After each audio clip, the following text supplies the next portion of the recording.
You have power over your mind, not outside events. Realize this and you will find strength. What if I told you that the more you chase approval, attention, success, or even people, the further it runs from you? And that the men who seem to always win, the ones who attract respect, opportunity, and influence effortlessly, are usually the ones who never chase at all. You've felt it, haven't you? The moment you try too hard, explain too much, pursue too eagerly, your value drops. But when you pull back, stay grounded, and move with quiet certainty, everything shifts.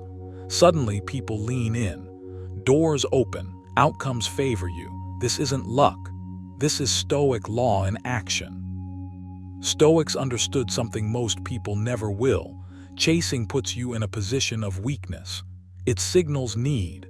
Detachment, on the other hand, signals power. And power, real power, attracts.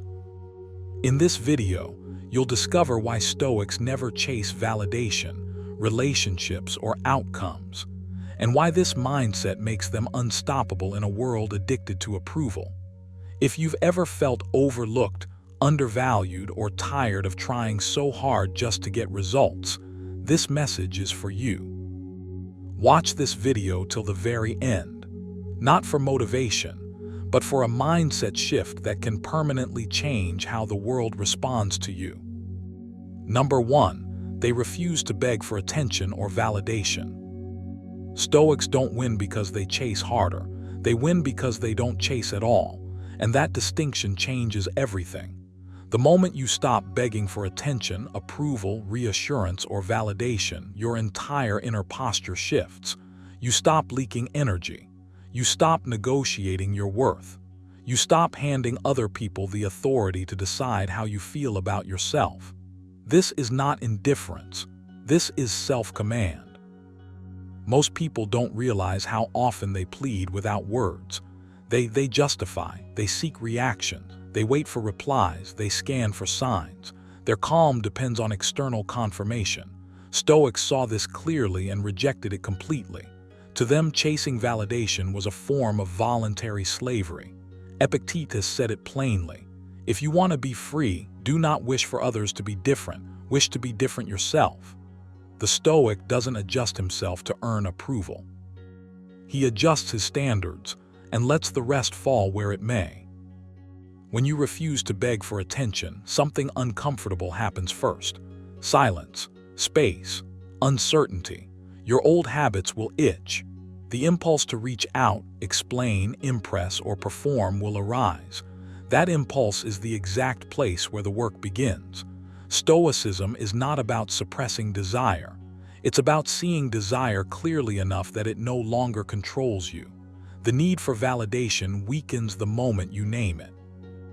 Reminded himself, "I do what is mine to do, the rest does not disturb me." That line is not poetic, it's operational. Attention is not yours to demand. Validation is not yours to extract. What is yours is conduct, character, response. When you stay rooted there, you become unshakable. Chasing attention always carries a hidden message. I need you to see me so I can feel whole. Stoics refused to live that way. They believed wholeness was an inside job. When you internalize this, your behavior changes without effort. You speak when you have something to say, not when you need to be noticed. You act with purpose, not for applause. You withdraw without resentment. That calm independence is rare, and rarity is powerful. Here's the paradox most people miss. The less you seek validation, the more magnetic you become. Not because you're playing a game, but because you're no longer needy. Neediness repels. Self-sufficiency attracts. The Stoics never framed this as strategy, but it functions like one. Seneca wrote, "He is most powerful who has power over himself." When you no longer require external reassurance, you stop broadcasting insecurity. Your presence settles. Your energy consolidates. Refusing to beg also sharpens your standards. When you're not chasing, you're observing. You're assessing alignment instead of pleading for acceptance. You don't try to fit yourself into places that require you to shrink. You don't overextend emotionally. You let people reveal themselves and you decide calmly what deserves your time. This is not arrogance, it's discernment. There's a deep confidence that comes from knowing you can walk away without drama. No speeches, no ultimatums, no resentment, just quiet detachment. The Stoics practiced this ruthlessly, not because they didn't care, but because they cared about the right things. They understood that attachment to outcomes makes you predictable, reactive, manipulable. Detachment restores choice. You might feel tempted to label this cold. It's not, it's clean, there's a difference. Coldness is numbness. Stoic detachment is clarity. You still feel, you simply don't beg. You don't plead for recognition. You don't contort yourself for approval. You allow others the freedom to respond however they choose, and you keep your dignity regardless. Here's a practical exercise to start rewiring this habit.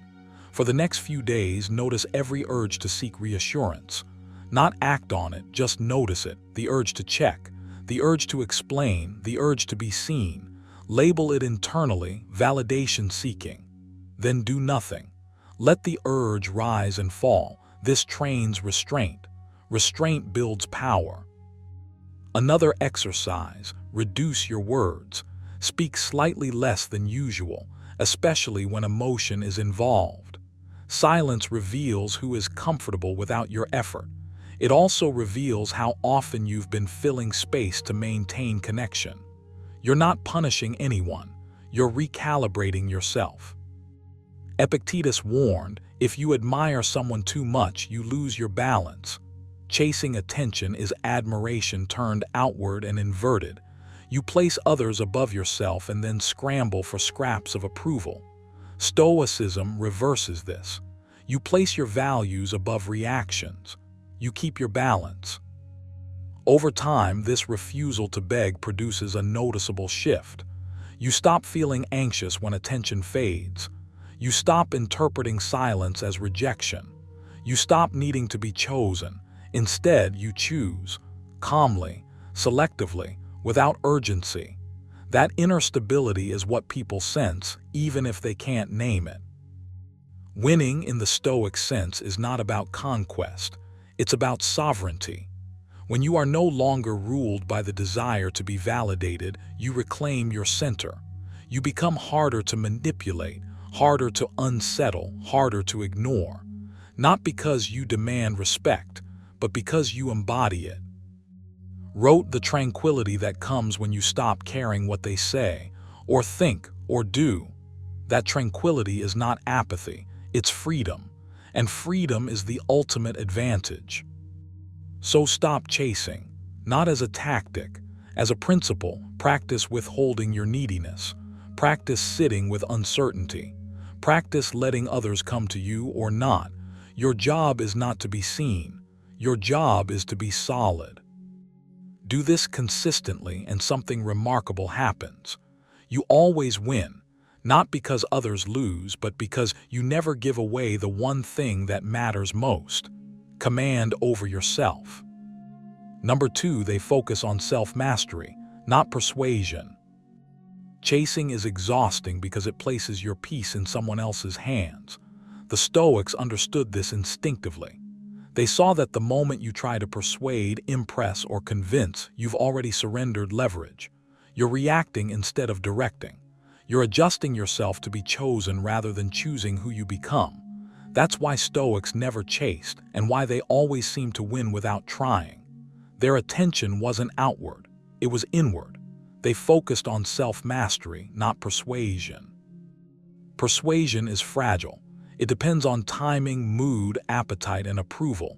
It shifts with the weather of other people's emotions. Self-mastery is stable. It doesn't fluctuate with praise or rejection. When you commit to mastering your thoughts, impulses, and reactions, you stop needing to prove anything. You stop performing. And paradoxically, that absence of effort is what makes you compelling. Wrote, if you are distressed by anything external, the pain is not due to the thing itself, but to your estimate of it. That line dismantles the entire chase mentality.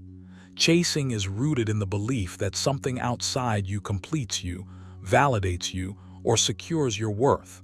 Stoicism cuts that belief at the root. If your worth is self-governed, nothing external can add to it or take from it. You don't attract by convincing. You attract by being unmovable. When you master yourself, your emotional state no longer rises and falls based on response. You don't lean forward. You don't over-explain. You don't bargain for attention. You remain centered. That center of gravity pulls others toward you without a single argument being made. Most people try to influence outcomes by controlling impressions. Stoics influence outcomes by controlling themselves. This is a fundamental shift. Instead of asking, "How do I make this person see me differently?" you ask, "How do I see myself clearly and act accordingly?" The first question breeds anxiety. The second builds power. Self-mastery begins with restraint. Restraint of speech, restraint of impulse, restraint of emotional leakage. Epictetus taught, first say to yourself what you would be, and then do what you have to do. That's not about self-help optimism. It's about internal alignment. When your actions match your principles, you radiate coherence. People feel that before they understand it. Persuasion tries to manipulate perception. Self-mastery doesn't care about perception. It prioritizes character. And character outlasts charm every time. Charm fades. Consistency doesn't. When you stop chasing responses, you gain something far more valuable: predictability in yourself. You know how you'll act under pressure. You know what you'll tolerate. You know when to walk away. That certainty is rare, and rarity attracts. There's also a deeper reason Stoics never chase. Chasing implies lack. It implies urgency. It implies that something is missing. Self-mastery signals abundance. When you're not in a hurry to be chosen, it communicates that your life is already full. That fullness changes the dynamic instantly. You're no longer asking for permission. You're offering presence. Seneca warned, "He who needs little is truly rich." Applied here, the one who needs no validation is untouchable. You stop bending your behavior to provoke interest. You stop monitoring reactions. You stop recalibrating yourself mid-interaction. You hold your frame. And holding your frame is the quiet form of dominance most people never learn. This doesn't mean indifference, it means independence.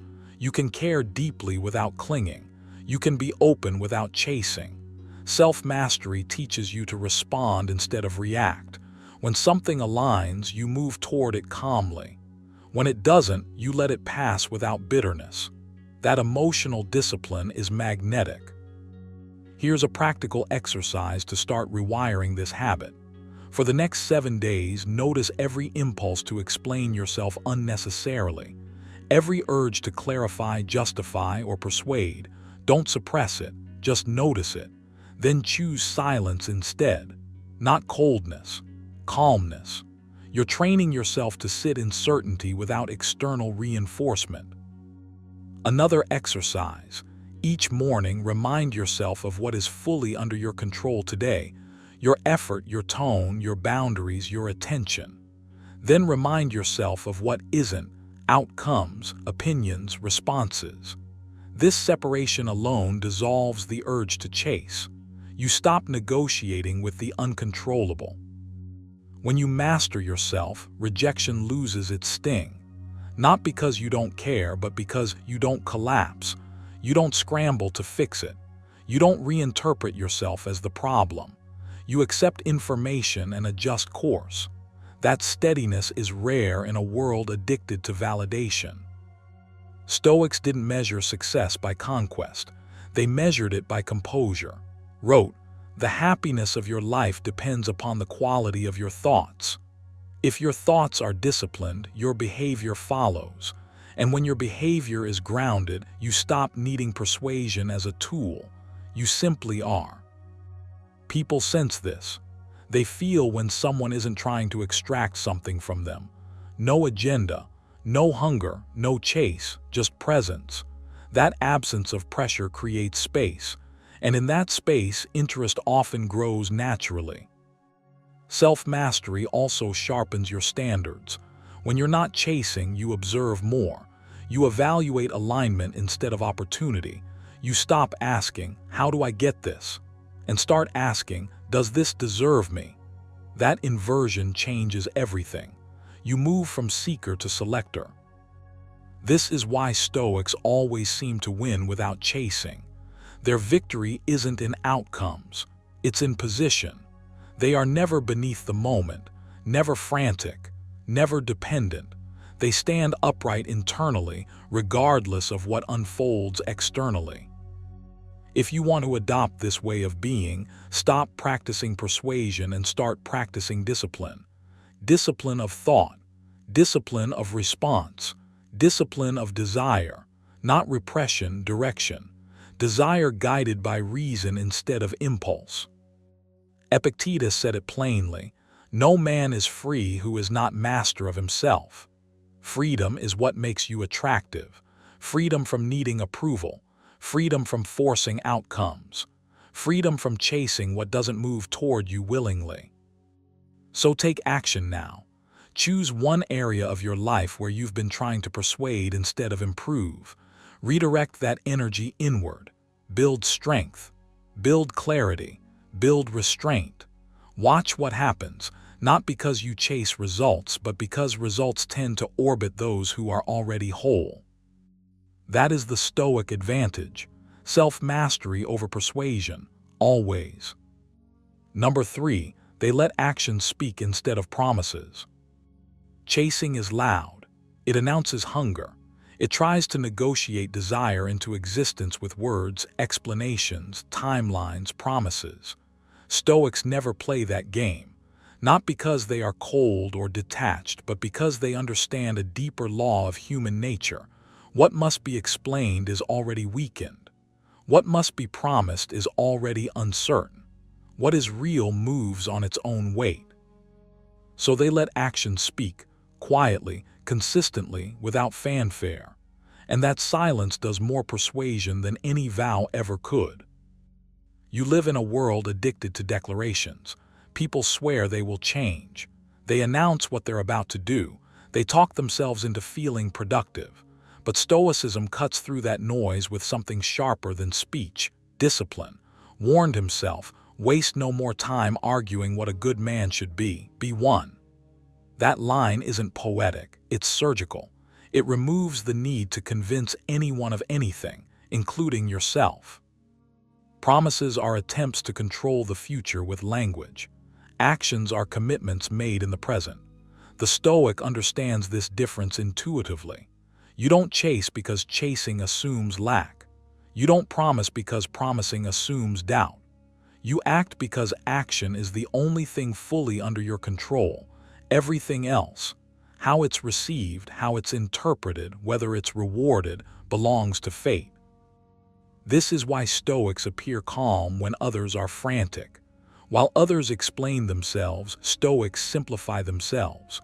While others plead their intentions, Stoics embody them. There's a kind of gravity that forms around someone who doesn't advertise.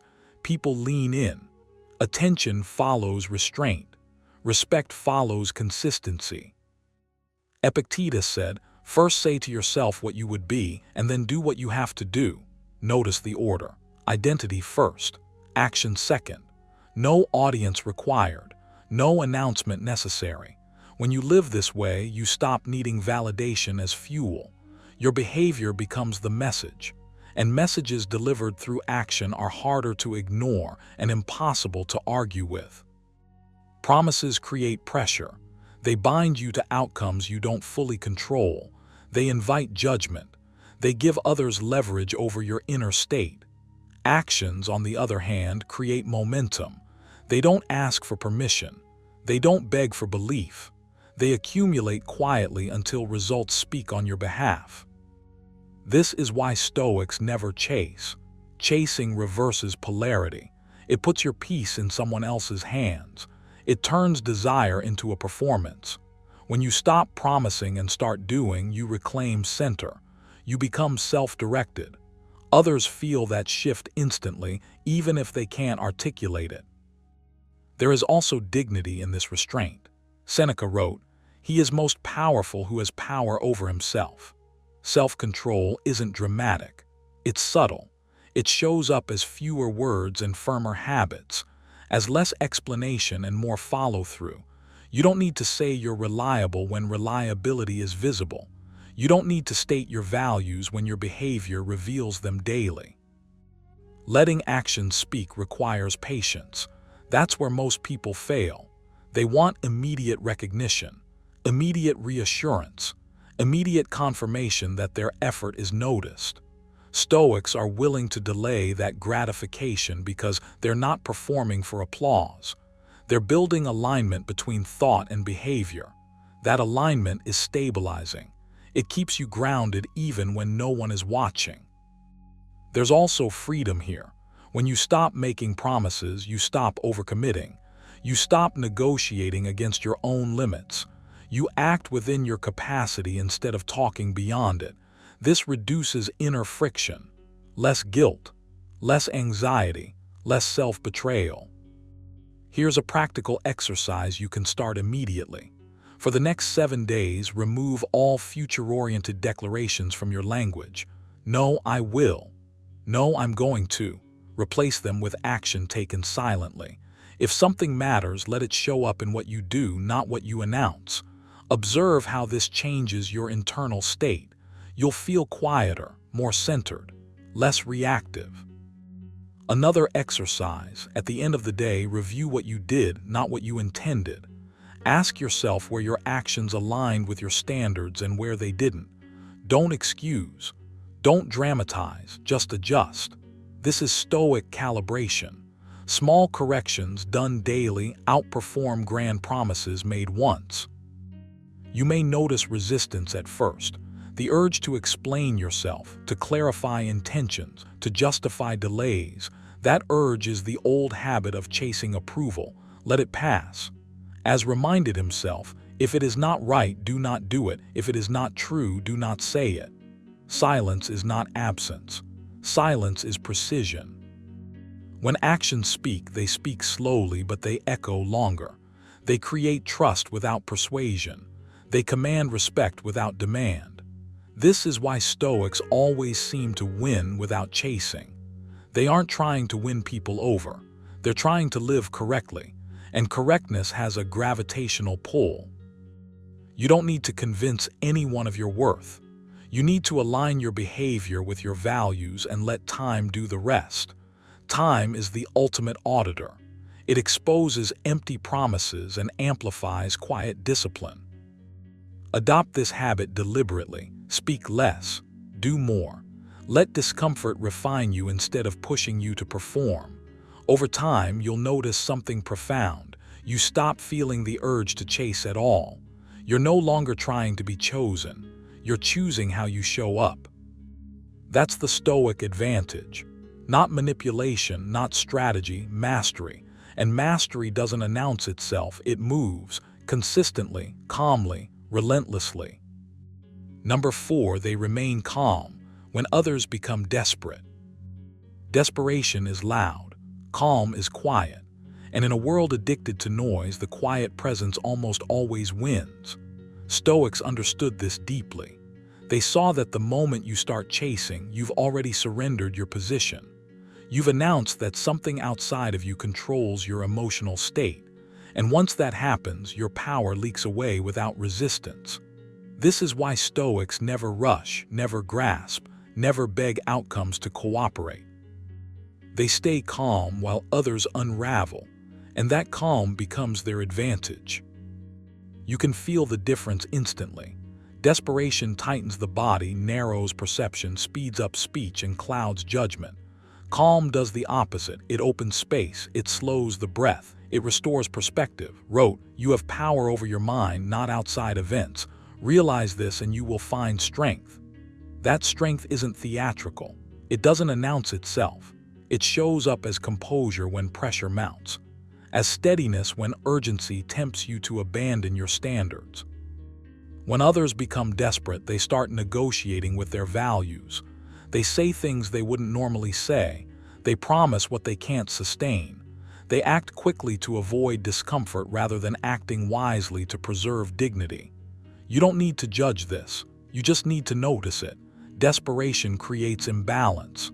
Calm restores symmetry, and symmetry is attractive, stable, trustworthy. Stoic calm is not indifference. It's not emotional numbness. It's disciplined attention. It's the refusal to let urgency hijack your behavior. Epictetus warned, don't let the force of an impression carry you away. Impressions arrive fast. Desperation follows when you treat them as commands instead of suggestions. Calm is the pause where you decide what deserves a response and what doesn't. You remain calm by remembering what is yours to control and what is not. The Stoics return to this idea relentlessly because it works. You cannot control outcomes, timing, or other people's reactions. You can control your conduct, your pace, your tone, your standards. When others panic, they reach outward for certainty.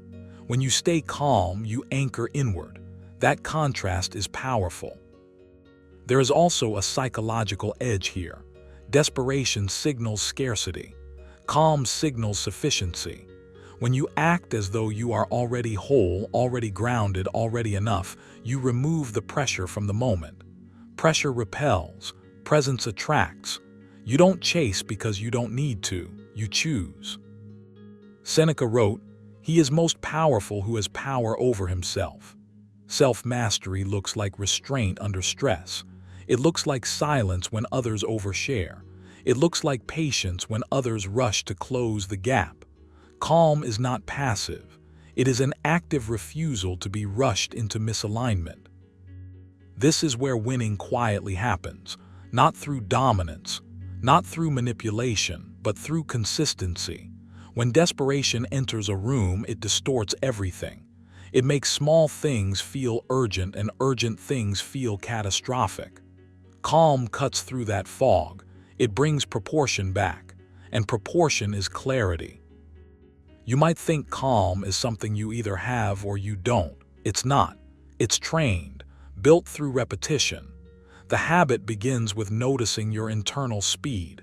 When you feel the impulse to hurry, to push, to secure reassurance, immediately pause. That pause is everything. In it, you reclaim choice. Here's a practical exercise to build this. When you feel urgency rise, slow your physical movements deliberately, not dramatically, just slightly.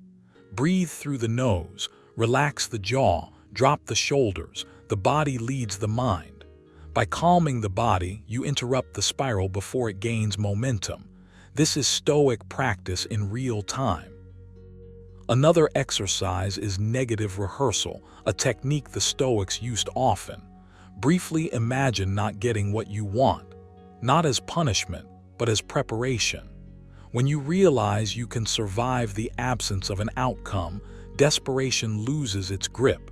You stop acting as if everything depends on this moment. You regain leverage. Calm also protects your self-respect. Desperation erodes it quietly. You might not notice in the moment, but afterward it lingers. Calm leaves no residue. You walk away intact. Even when things don't go your way, you keep your posture, internally and externally. Reminded himself, the best revenge is to be unlike him who performed the injury. In modern terms, the best response to desperation is not counter-desperation. It's composure. When you refuse to mirror chaos, you rise above it. You don't need to explain your calm. You don't need to justify it. Calm speaks for itself. It signals confidence without words. It tells the world you are not governed by fear of loss. That alone changes how people respond to you. There's also freedom here. Chasing is exhausting. It keeps you locked in anticipation and anxiety. Calm releases you from that cycle. You focus on process instead of outcome, on conduct instead of control. This shift alone elevates your life. Epictetus said, "First say to yourself what you would be, and then do what you have to do." Decide who you are under pressure. Decide before the moment arrives. When others panic, you don't need to rise to the occasion. You return to yourself. If you want to embody this, practice deliberate delay, not avoidance. Delay. Give yourself time before responding, time before deciding, time before committing. This trains your nervous system to tolerate uncertainty, and tolerance of uncertainty is the opposite of desperation. Over time, you'll notice something subtle but profound. People start adjusting to your pace. Conversations slow. Tension drops. You become the calm center others orbit, not because you demand it, but because you earn it through steadiness. Stoics never chase because chasing implies lack. They remain calm because calm implies abundance, of self-control, of perspective, of inner stability. And in a world where so many are reactive, that stability becomes rare, valuable. So start today. Not by forcing calm, but by practicing pause, by choosing restraint when urgency knocks, by remembering that nothing worth having requires you to abandon yourself. Stay steady, stay grounded, let others rush. You don't need to chase to win. You win by not needing to. Number 5, they accept loss without resentment or panic. Most people chase because they're afraid of losing. Afraid that if they let go, something essential will disappear forever. Stoics don't move like that. Not because they don't care, but because they understand something most people never internalize. Loss is not an emergency. It's a condition of life. When you accept loss without resentment or panic, you step out of desperation. And the moment desperation leaves, power returns. Chasing is always emotional leakage. It reveals attachment that hasn't been examined. It exposes fear dressed up as effort. You tell yourself you're persistent, committed, passionate, but underneath there's anxiety. Anxiety that if you don't push, force, explain, or hold, things will fall apart. Stoics refuse to operate from that place. They understand that panic distorts judgment and resentment poisons character. So they train themselves to meet loss calmly without flinching. Accept whatever comes to you woven in the pattern of your destiny for what could more aptly fit your needs. This isn't passive resignation. It's psychological alignment. When you stop arguing with reality, your mind stops wasting energy. You see clearly, and clarity is always an advantage. Loss feels unbearable only when you believe it defines you. When you tie your worth, stability, or future to something external, the threat of losing it triggers panic. Stoics dismantle that dependence early. They remind themselves daily that everything outside their character is on loan, temporary, conditional. When loss arrives, it doesn't shock them, it confirms what they already knew. Epictetus was relentless about this. Do not seek for things to happen the way you want them to, rather wish that what happens happen the way it happens. Read that slowly. It's not about liking loss, it's about not being emotionally hijacked by it. When you accept loss internally, you remain intact externally. No scrambling, no pleading, no collapse. Resentment is the hidden cost most people pay after loss. They replay conversations, imagine alternate outcomes, assign blame. That resentment hardens into bitterness. Bitterness changes how you move. You become reactive, suspicious, tense. Stoics see this as self-inflicted damage. Loss didn't harm you, your resistance to it did. Panic is just resentment moving fast. It's the mind shouting that something has gone wrong, that this shouldn't be happening. But Stoics train themselves to respond instead of react. They pause. They observe the impulse to chase, to fix, to reclaim. And then they let that impulse pass. This restraint is not weakness. It's discipline. Here's the paradox most people miss. When you accept loss calmly, you stop transmitting neediness. You stop signaling that you're destabilized. You stop negotiating from fear. And that alone shifts how the world responds to you. You don't chase outcomes, you attract alignment. not mystically, psychologically. Seneca captured this when he wrote, "He who has learned how to die has unlearned how to be a slave." Loss is a small death. When you rehearse it mentally, you remove its threat. You become free. Free people don't chase, they choose. Acceptance doesn't mean inaction. It means clean action. Action without emotional noise. You do what's within your control and release the rest. No internal begging. No emotional bargaining, just presence, just steadiness. That steadiness becomes your advantage. You might think this sounds cold. It's not. It's calm. There's a difference. Calm preserves dignity. Panic erodes it. When you accept loss without resentment, you preserve your inner posture. You don't contort yourself to regain what left. You remain centered. That center becomes magnetic. Stoics understood that chasing often destroys the very thing you want, not because effort is wrong, but because effort fueled by fear feels invasive. Acceptance removes that pressure. It says, "I can continue forward with or without this." That sentence, even unspoken, changes everything. Here's a practical exercise to build this mindset. Each day, mentally rehearse loss. Not dramatically, not emotionally, just factually. Remind yourself that outcomes are uncertain and that you will remain whole regardless. This is not pessimism, it's preparation. It inoculates you against panic. Another exercise. When something doesn't go your way, resist the urge to explain it away or blame it on someone else. Instead, say internally, "This was outside my control." Then redirect your focus to what remains within it, your response, your standards, your next step, your training composure. You'll notice that as you practice this, your sense of urgency decreases. You stop rushing. You stop forcing timelines. You stop proving. This doesn't make you passive, it makes you precise. You act when action is clean, not when emotion is loud. Reminded himself, the impediment to action advances action. What stands in the way becomes the way. Loss is not a wall, it's information. It tells you where attachment still lives. It shows you where your freedom can expand. When you accept loss without resentment, you don't carry emotional debris forward. You travel lighter, you think clearer, you recover faster. And because you're not chasing, you're not signaling scarcity. Scarcity repels, stability attracts. This is why Stoics always win, though not in the shallow sense. They win internally first. They keep their composure when others lose theirs. They maintain dignity when others bargain. They preserve self-respect when others panic.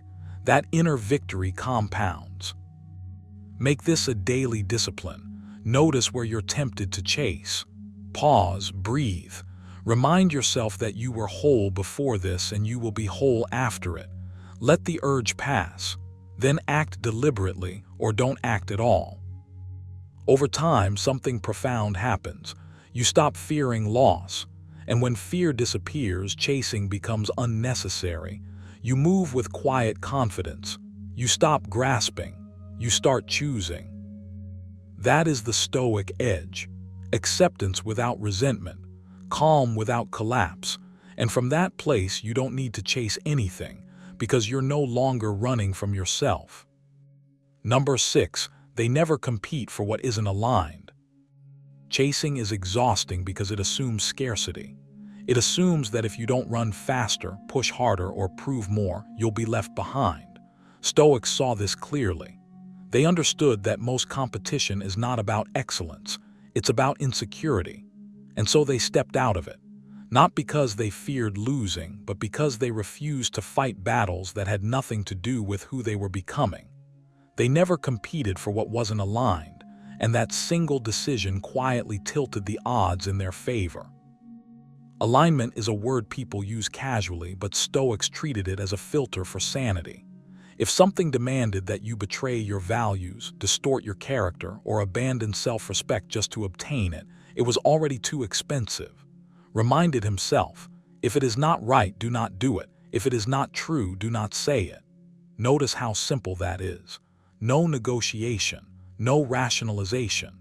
When alignment is your standard, many competitions disqualify themselves automatically.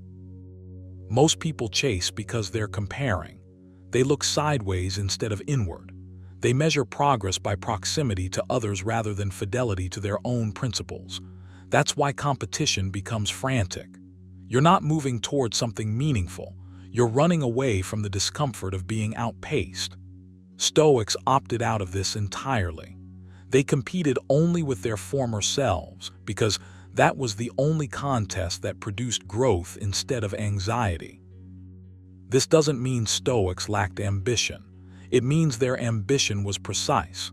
They aimed at character, not applause, at mastery, not validation. Epictetus was blunt about this distinction. If you want to improve, be content to be thought foolish and stupid. In other words, stop trying to look impressive. Start trying to be excellent. When you do that, you naturally stop chasing what demands performance instead of integrity. You feel this shift when you stop asking, "How do I win?" and start asking, "Does this deserve my energy?" That question alone will save you years. Not everything that sparkles is aligned with your values. Not every opportunity is an invitation. Some are tests. Stoics pass those tests by walking away. Chasing also implies attachment to outcomes you can't control. That's another reason Stoics refused it. They understood the cost of tying your worth to external rewards. Seneca warned, "He who depends on another for his happiness makes himself a slave." Competing for what isn't aligned enslaves you to forces outside your command: opinions, trends, approval, timing. When you stop chasing, you reclaim sovereignty over your inner state. There's a quiet confidence that emerges when you no longer feel compelled to compete everywhere. Your pace steadies. Your decisions simplify.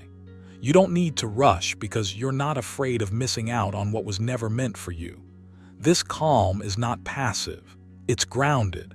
It signals to the world and to yourself that you know where you're going. You might notice resistance when you try to adopt this habit. The mind protests. It whispers that stepping back is weakness, that opting out means losing. But Stoics measured loss differently. Losing alignment was failure. Losing status was irrelevant. Wrote, "The things you think about determine the quality of your mind." When your thoughts revolve around comparison, your mind becomes agitated. When they revolve around principle, your mind becomes strong. Here's the paradox. When you stop competing for what isn't aligned, you become more formidable in what is. Your energy concentrates. Your focus sharpens. You're no longer scattered across a dozen pursuits that don't matter. You become selective, and selectivity is power. There's also freedom in letting others scramble. You don't need to outdo them. You don't need to prove them wrong. You don't need to keep up. You only need to stay true. That's not arrogance. That's discipline. It takes restraint to say no when ego wants yes. A practical exercise you can start using immediately is this. Before committing to any pursuit, pause and ask yourself 3 questions. Does this align with my values? Does this strengthen my character? Does this require me to compromise who I respect in the mirror? If the answer to any of these is no, walk away. No explanation needed. You're not obligated to justify alignment to anyone. Another exercise is detachment training. Each day, remind yourself that outcomes are not yours to command, only effort and intention. Epictetus said, "Make the best use of what is in your power and take the rest as it happens." Write this down. Read it slowly. Let it recalibrate your instincts. When you stop trying to dominate results, you stop competing for approval. You'll also find that alignment reduces envy. Envy thrives in comparison. When your goals are internal, someone else's success becomes irrelevant. You don't feel threatened by paths you didn't choose. You respect them and keep walking yours. This doesn't mean you never strive. It means you strive cleanly. You give full effort where it counts and zero energy where it doesn't. That clarity is rare, and rarity attracts opportunity. People trust those who aren't desperate. They listen to those who aren't chasing. Stoics always win, not because they collect more trophies, but because they avoid unnecessary losses. They don't lose themselves in pursuit of what was misaligned from the start. They preserve dignity, clarity, and inner peace. That's a victory most people don't even realize they're forfeiting. Over time, this way of living compounds. You become consistent, predictable in the best way. Your actions match your words. Your choices reflect your values. You're no longer pulled by every signal. You move with intention. And that intention shows, not loudly, quietly, powerfully. So stop competing where the cost is your character. Stop chasing what demands you shrink or pretend. Choose alignment over approval, principle over pressure, direction over distraction. Left himself with this reminder: never value anything as profitable to you that shall compel you to break your word or lose your self-respect. Read that again, slowly, then act accordingly. That's why Stoics never chase, and that's why, in the only way that matters, they always win. Number 7. They value dignity over short-term pleasure. Chasing is exhausting because it puts your worth on a leash. The Stoics saw this clearly. The moment you chase pleasure, approval, attention, or validation, you hand your dignity over to something you cannot control. And once dignity is compromised, peace follows it out the door. Stoics don't refuse pleasure because they are cold or deprived. They refuse to kneel before it. They choose dignity because dignity compounds. Pleasure fades. Dignity stays. You feel this tension every day, even if you don't name it. The pull to act quickly, to grasp, to indulge, to soothe discomfort with something immediate. Short-term pleasure promises relief, but it always sends the bill later. Dignity, on the other hand, asks for patience up front and rewards you quietly over time. It doesn't shout. It doesn't seduce. It simply stabilizes you, and stability is power. Reminded himself, if it is not right, do not do it. If it is not true, do not say it. That sentence sounds simple until you realize how often pleasure tries to talk you out of it. Pleasure urges you to bend, to rush, to abandon your standards just this once. Dignity says no, not loudly, not dramatically, but firmly. And every time you obey that no, you reinforce self-respect. Chasing always begins with impatience. You want a feeling now, relief now, assurance now, but impatience is a confession. It admits that you don't trust yourself to endure discomfort. Stoics trained themselves to endure first, choose second. They understood that a person who can tolerate discomfort without scrambling is unshakable. Epictetus put it plainly: if you wish to be invincible, make yourself indifferent to things outside your control. Pleasure is outside your control. Dignity is not. This is why Stoics never chase and somehow always win. They don't negotiate with impulse. They don't barter principles for temporary comfort. They hold the line even when no one is watching, especially when no one is watching. That's where dignity is forged, in private restraint, not public performance. Short-term pleasure is loud. It demands justification. It asks you to explain yourself, to rationalize, to defend. Dignity is quiet. It requires no explanation. When you act from dignity, you don't need to convince anyone, including yourself. There is a calm finality to it, a sense of alignment. You feel clean afterward, not hollow. There's also something deeply attractive about this posture, not in a performative way, but in an energetic one. When you don't chase, you are no longer trying to extract something from the world. You are complete before you act. Seneca wrote, "He who has learned to be content with little is rich." Contentment here doesn't mean settling. It means refusing to be desperate. And desperation is what erodes dignity faster than anything else. You might think dignity is restrictive, that it limits enjoyment. The Stoics saw the opposite. Dignity filters enjoyment. It ensures that what you allow into your life strengthens you instead of weakening you. Pleasure that costs self-respect is not pleasure. It's a loan with interest. Dignity pays in cash. There's a habit shift required here. You stop asking, will this feel good right now? And start asking, will I respect myself afterward? That question changes everything. It slows you down. It sharpens your choices. It protects your identity from erosion. Over time, this becomes automatic. You don't debate with temptation. You recognize it and move on. Here's a practical exercise you can begin immediately. When you feel the urge to chase anything, pause for 10 breaths. Not to suppress the desire, but to observe it. Notice how urgent it feels. Notice how it promises relief. Then ask yourself one question silently. What does my highest self do next? Not your most comfortable self. Not your most anxious self. Your highest one. Let that answer guide you.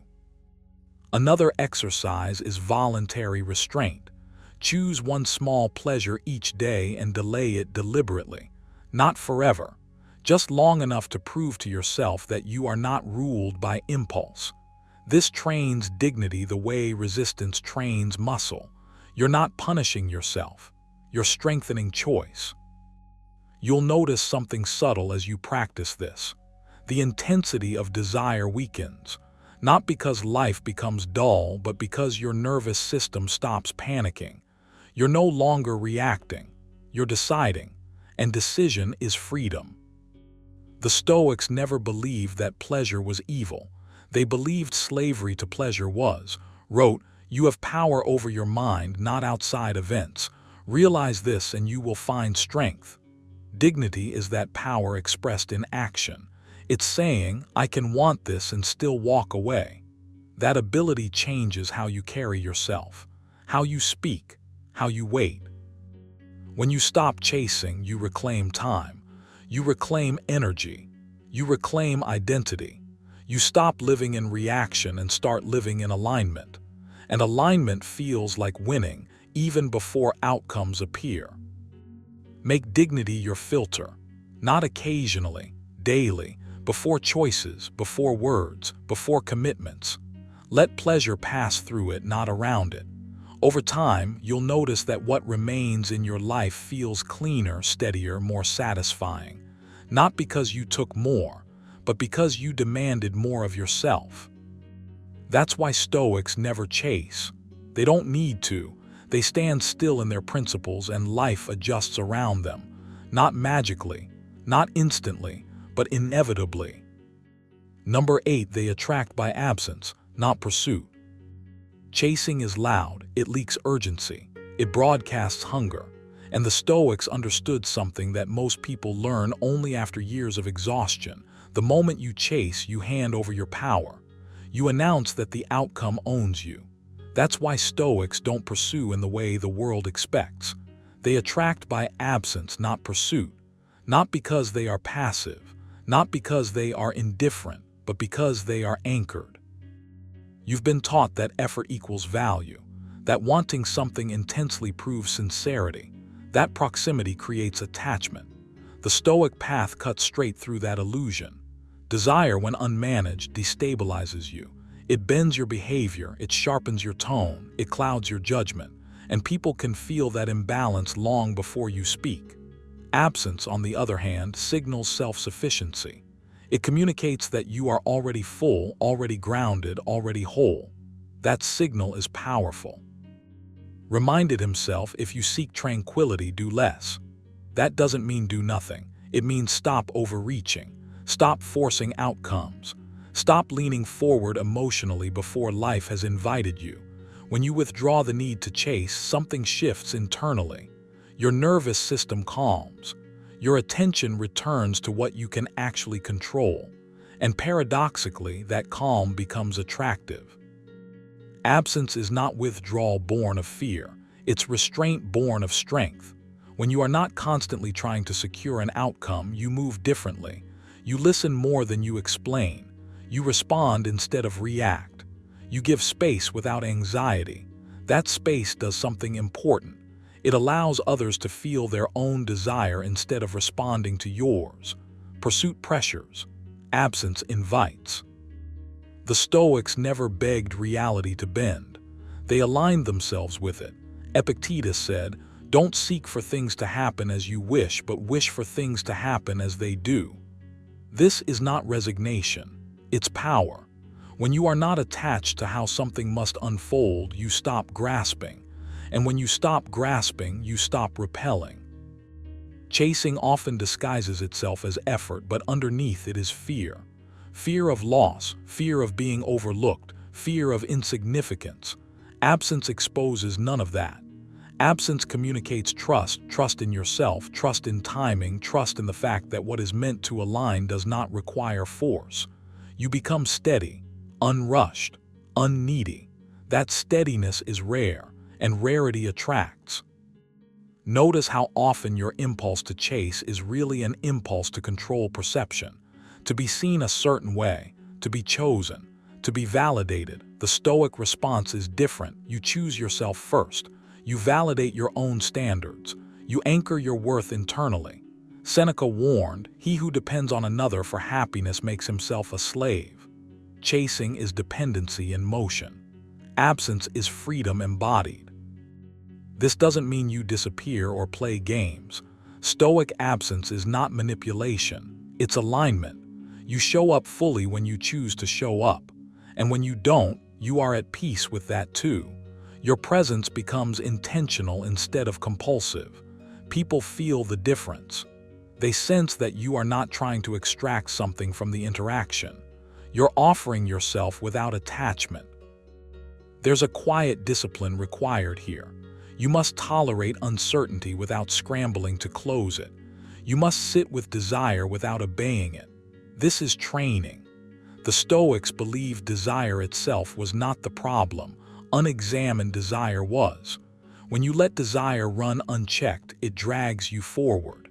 When you observe it calmly, it loses its grip. Here's a practical exercise you can begin today. When you feel the urge to pursue, pause. Don't suppress the urge, observe it. Ask yourself silently, what outcome am I trying to secure right now? Then ask, is this within my control? If it's not, step back. Literally or mentally, you are training yourself to release what does not belong to you. That release restores your balance. Another practice is intentional spacing. Build space into your actions and responses, not as a tactic, but as a discipline of self-respect. You don't need to be constantly available to be valuable. Availability without boundaries becomes invisibility. Absence, when rooted in self-mastery, sharpens presence. When you return whole, not depleted. Wrote, the soul becomes dyed with the color of its thoughts. If your thoughts are frantic, your presence will be frantic. If your thoughts are grounded, your presence will be grounded. Absence gives you room to clean your inner posture, to remove desperation, to recenter intention.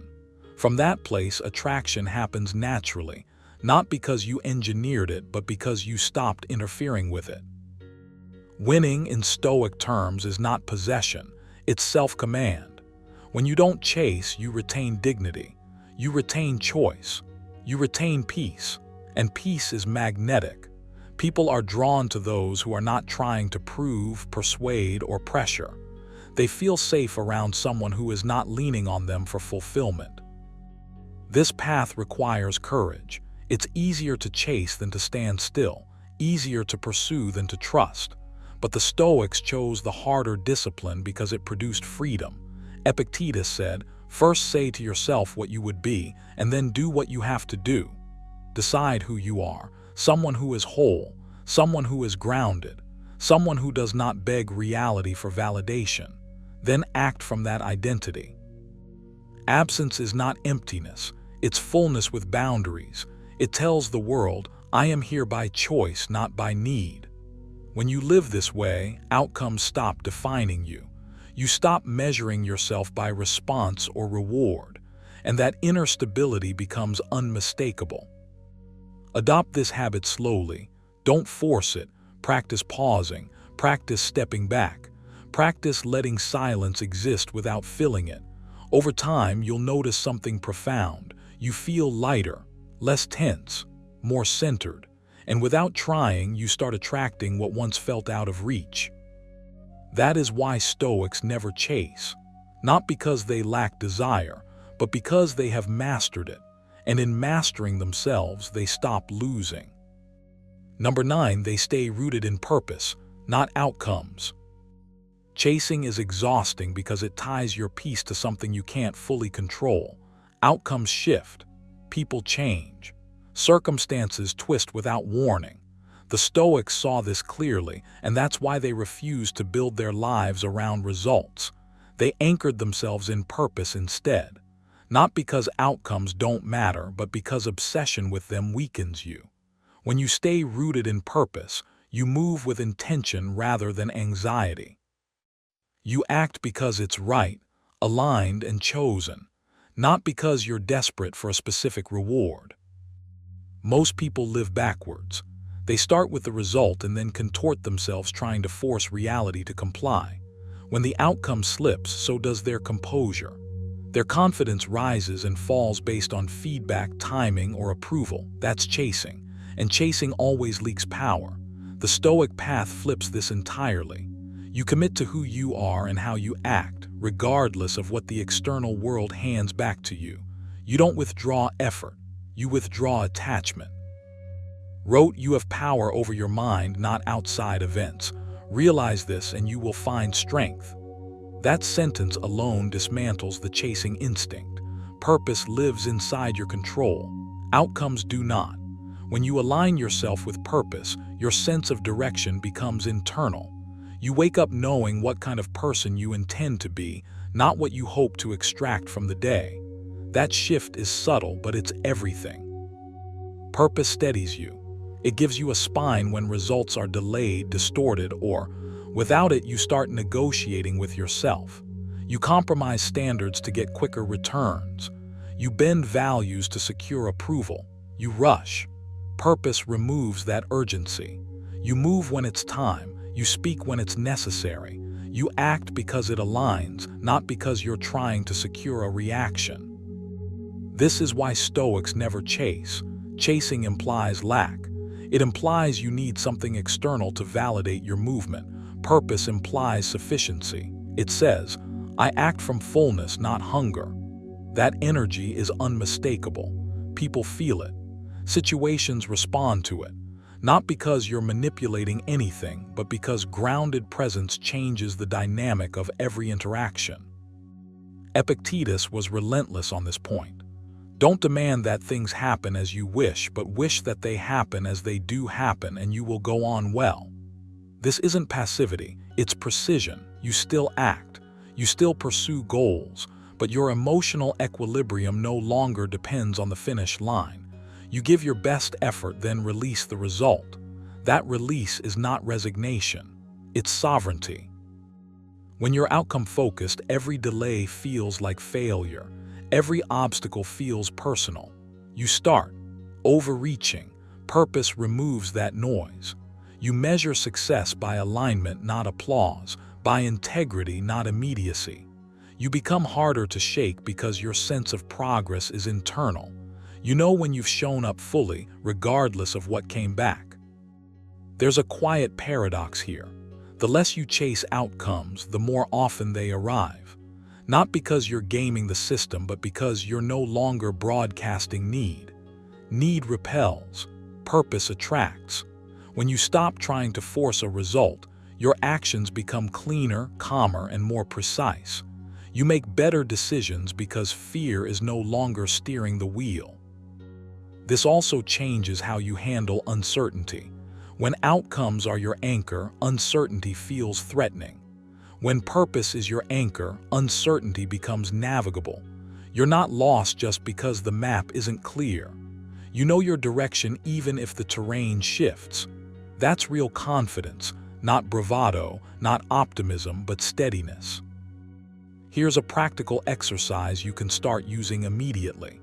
Write down what is fully within your control in any pursuit. Your effort, your preparation, your response, your conduct. Then write down what isn't: timing, reactions, final results. Commit daily to judging yourself only on the first list. This trains your mind to invest energy where it actually pays dividends. Another exercise is pre-commitment. Before you act, state internally why you're doing it in terms of values, not rewards. Not what you hope to gain, but what you intend to express: discipline, courage, patience, excellence. This reframes action as identity reinforcement rather than outcome hunting. Over time, this builds a deep sense of self-trust. Seneca captured this beautifully when he wrote, "The wise man is content with himself." Contentment here doesn't mean complacency. It means wholeness. When you are rooted in purpose, you are already complete in your intention. Outcomes become feedback, not verdicts.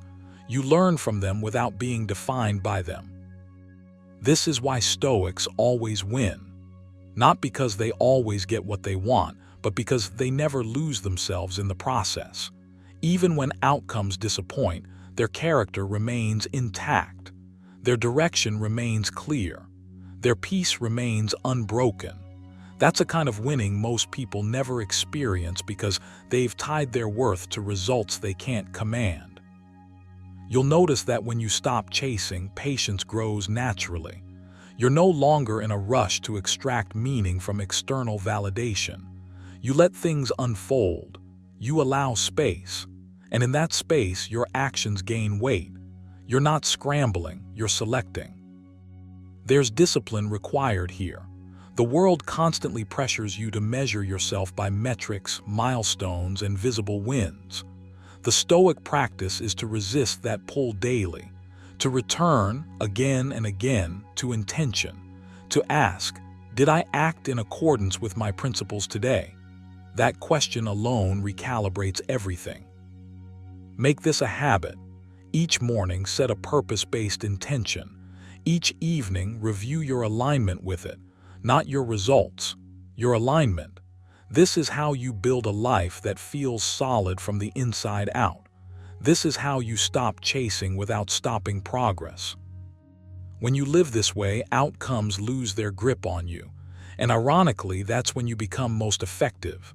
Calm, focused, unshakable, rooted not in what might happen, but in who you have decided to be.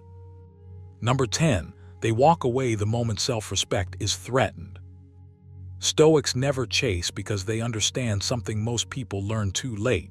The moment you abandon self-respect, you've already lost, no matter how close you think you are to winning. Chasing feels active, hopeful, alive. Walking away feels risky, final, uncomfortable. But Stoicism isn't about comfort. It's about alignment. And alignment begins the instant you refuse to bargain with your own worth. You've been conditioned to believe persistence is always noble, that wanting something badly enough justifies shrinking yourself a little, explaining more, tolerating more, enduring more. But the Stoics drew a hard line where most people blur it. They understood that desire without dignity is bondage, and freedom matters more than outcome. Reminded himself, the happiness of your life depends upon the quality of your thoughts. Notice how quickly your thoughts degrade when self-respect is under threat. You start monitoring reactions, overthinking silence, replaying words, adjusting your behavior to keep something that already feels unstable. That mental state is not power. It's submission dressed up as effort. Stoics walk away not because they don't care, but because they care about the one thing that must never be negotiated: inner authority. The moment you feel the quiet signal that your values are being bent, your presence diminished, your standards mocked or ignored, the decision is already made. You don't argue, you don't dramatize, you disengage. This is where people misunderstand Stoicism. They think walking away is avoidance. It's not. It's discernment. Epictetus said, "If you want to improve, be content to be thought foolish and stupid." Walking away often looks foolish to those who measure worth by validation. But to the Stoic, Approval that costs self-respect is too expensive. Chasing creates an invisible hierarchy where you place yourself beneath the thing you want. Walking away collapses that hierarchy instantly. You restore equality, not by demanding it, but by removing your energy. This is not a tactic, it's a posture, and posture shapes outcome more than persuasion ever will. When self-respect is threatened, your nervous system knows before your mind does. There's a tightening, a subtle discomfort, a sense of misalignment. Most people override that signal and call it commitment. Stoics listen to it and call it wisdom. Seneca warned, "He who is brave is free." Bravery here isn't loud, it's quiet resolve, the courage to let go without explanation. You don't walk away to punish. You walk away to preserve coherence. Once coherence is lost, everything becomes transactional. You start trading peace for proximity, integrity for attention, calm for reassurance. And no matter how it ends, you pay. Here's the paradox most people miss. Walking away is not an ending. It's a return to yourself. The Stoic doesn't chase because he understands that anything requiring self-betrayal to obtain will eventually demand more of the same. The price always increases. There's also a deep psychological truth here. When you stay where you are not respected, you teach yourself that your boundaries are flexible. That lesson doesn't stay in one area of life. It spreads. Your standards erode quietly. You begin tolerating what you once would rejected. Stoics refuse that drift. They choose friction over corrosion. This doesn't mean you become rigid or cold. It means you become anchored. When you're anchored, you don't need to convince. You don't need to prove. Your actions speak in complete sentences. Walking away communicates clarity more powerfully than any speech ever could. Here's a practical exercise to build this habit. Write down your non-negotiables, not preferences, not wishes, but values you will not compromise. Read them daily. This conditions your mind to recognize violations early, before attachment clouds judgment. Awareness is prevention. Another exercise, practice voluntary detachment. Remind yourself regularly that you can let go. Not because you want to lose, but because you refuse to cling. The Stoics trained this mentally long before they needed it. When the moment came, the decision felt natural, not dramatic. You may fear that walking away means missing out, but Stoics measure loss differently. Losing alignment is the real failure. Everything else is noise. Wrote, "If it is not right, do not do it. If it is not true, do not say it." Apply the same rule to staying. If it is not respectful, do not remain. Something powerful happens when you adopt this standard. You stop negotiating with situations that don't meet you where you stand. Your energy becomes cleaner, your presence sharper. You are no longer pulled by need but guided by principle. That shift alone changes how you move through the world. Stoics don't chase because they don't need to. They understand that self-respect is the only leverage that never expires. The moment it's threatened, they walk, not angrily, not bitterly, but decisively. And in doing so, they always win. Not because they kept something, but because they kept themselves. Take this seriously. The next time you feel that internal signal, the quiet knowing that staying requires shrinking, pause, breathe, and choose yourself. No speeches, no justifications, just action. That is Stoic power, quiet, clean, unshakable. If you've made it this far, understand this. Stoicism isn't about indifference, and it's not about pretending you don't care. It's about mastery. As reminded us, you have power over your mind, not outside events. Realize this and you will find strength. When you stop chasing, you stop leaking your power. You stop negotiating your worth. You stop handing control of your emotions to people who haven't earned it. And paradoxically, that's when life begins to move toward you. Respect follows. Attraction follows. Opportunities follow, not because you demanded them, but because your calm, grounded presence made them inevitable. Remember this: chasing comes from fear. Stillness comes from confidence. The Stoic doesn't rush, doesn't beg, doesn't explain. He builds himself so thoroughly that the world has no choice but to respond. When you detach from outcomes, you dominate them. When you stop seeking validation, you become the standard. So carry this lesson with you. The next time you feel the urge to chase, pause, breathe, return to yourself. Choose discipline over desperation. Choose self-respect over approval. And if this message resonated with you, don't let it end here. Rewatch this video, reflect on it, apply it. Subscribe for more Stoic wisdom that sharpens your mind, strengthens your presence, and quietly puts you ahead without ever having to chase. You have power over your mind, not outside events. Realize this, and you will find strength. What if I told you that the men who seem the least reactive and the hardest to read are almost always the ones who end up respected, desired, and in control of their lives? Not because they manipulate, not because they suppress emotion, but because they've mastered something most people never even attempt: emotional detachment. Think about it: the more you care, the more anxious you feel. The more you chase, the more people pull away. The more you try to prove your value, the less others seem to see it. Yet there's always that one man who stays composed when things get uncertain. He doesn't beg for attention. He doesn't explain himself. He doesn't panic when silence appears. And somehow, things bend in his favor. This isn't luck. It's discipline. It's Stoic control. And once you understand it, you'll never approach relationships, conflict, or ambition the same way again. In this video, you're going to learn why emotional detachment isn't coldness, it's power. Why letting go is often the fastest way to gain leverage, and how men who regulate their inner world always win in the outer one. Watch this till the very end.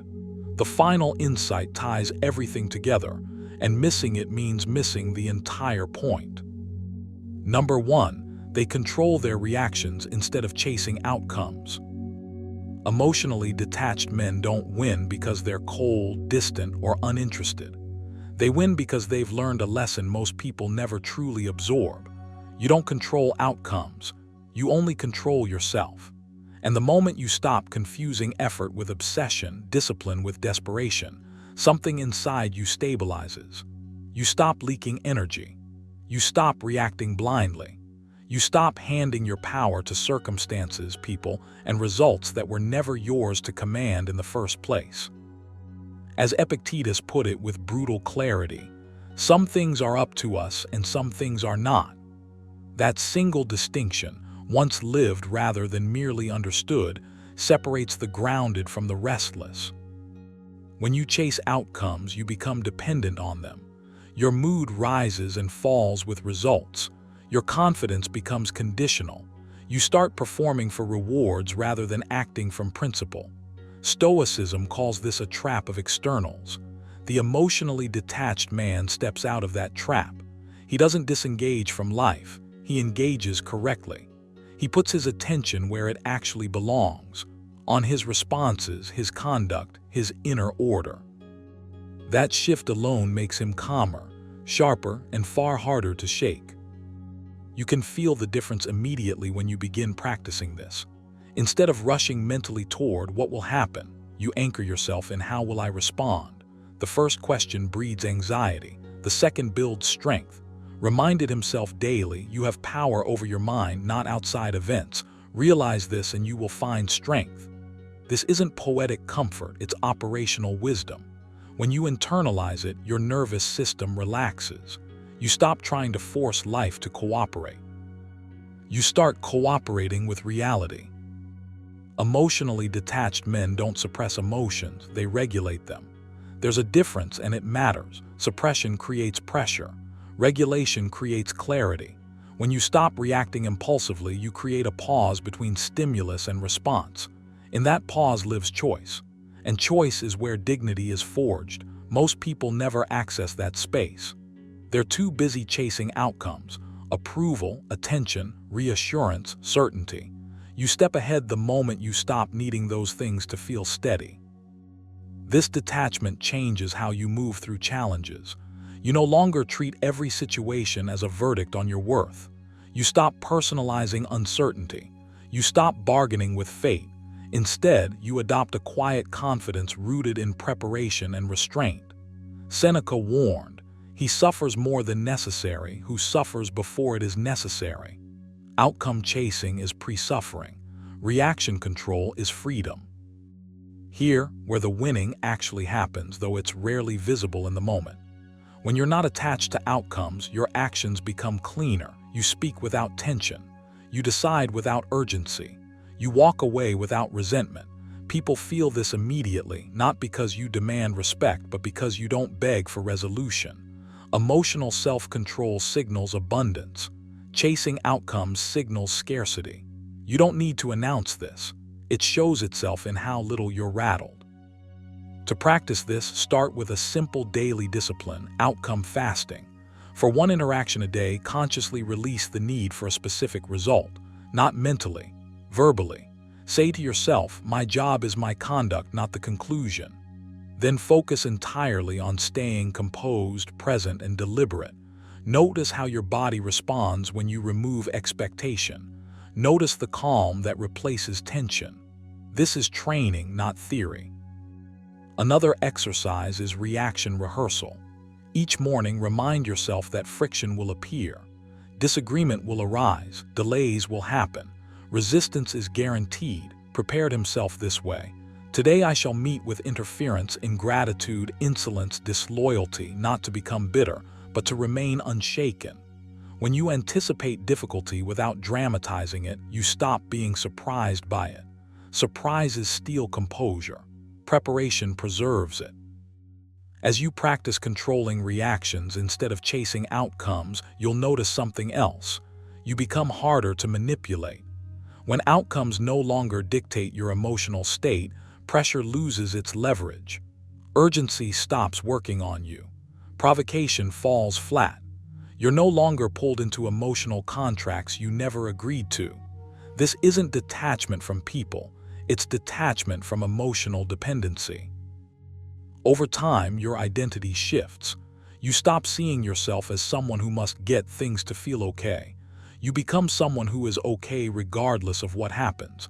That internal stability is rare, and rarity is power. Seneca wrote, "The wise man is neither raised up by prosperity nor cast down by adversity." That steadiness is not passive. It's earned through repetition, reflection, and restraint. End each day with a brief Stoic audit. Ask yourself where you reacted instead of responded, where you chased a result instead of maintaining your standard. Don't criticize yourself, just note it. Awareness sharpens faster than shame ever could. Then choose one moment tomorrow where you'll do better.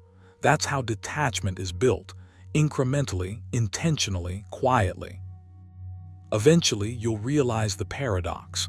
By letting go of outcomes, you perform better. By controlling reactions, you influence more. By refusing to chase, you become someone others orient toward. Not because you're detached from life, but because you're anchored within yourself. And that is why emotionally detached men always win. Not loudly, not immediately, but consistently, internally, and on their own terms.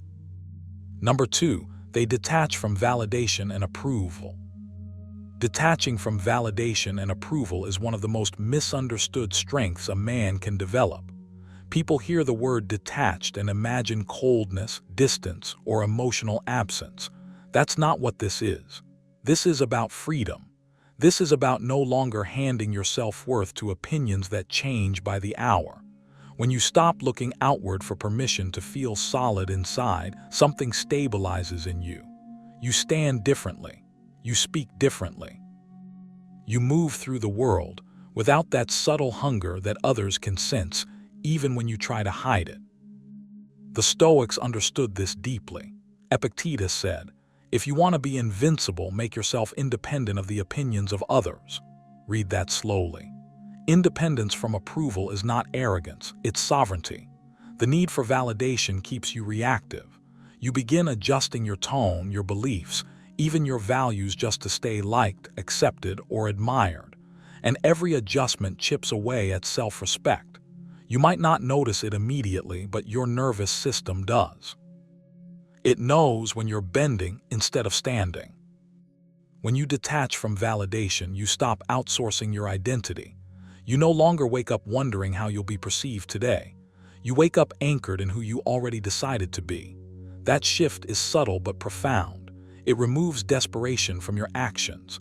You're no longer trying to extract reassurance from the world. You're bringing your own stability into it. Reminded himself, "I do my duty, other things trouble me not." That line captures the essence of emotional detachment. You focus on what's yours, your effort, your conduct, your discipline, and release the rest. Approval seeking is exhausting because it never ends. There is always another standard, another expectation, another set of eyes judging whether you're enough. When you finally see this clearly, detachment stops feeling like loss and starts feeling like relief. You realize you've been running on a treadmill that leads nowhere. Stepping off doesn't make you fall behind. It gives you back your energy.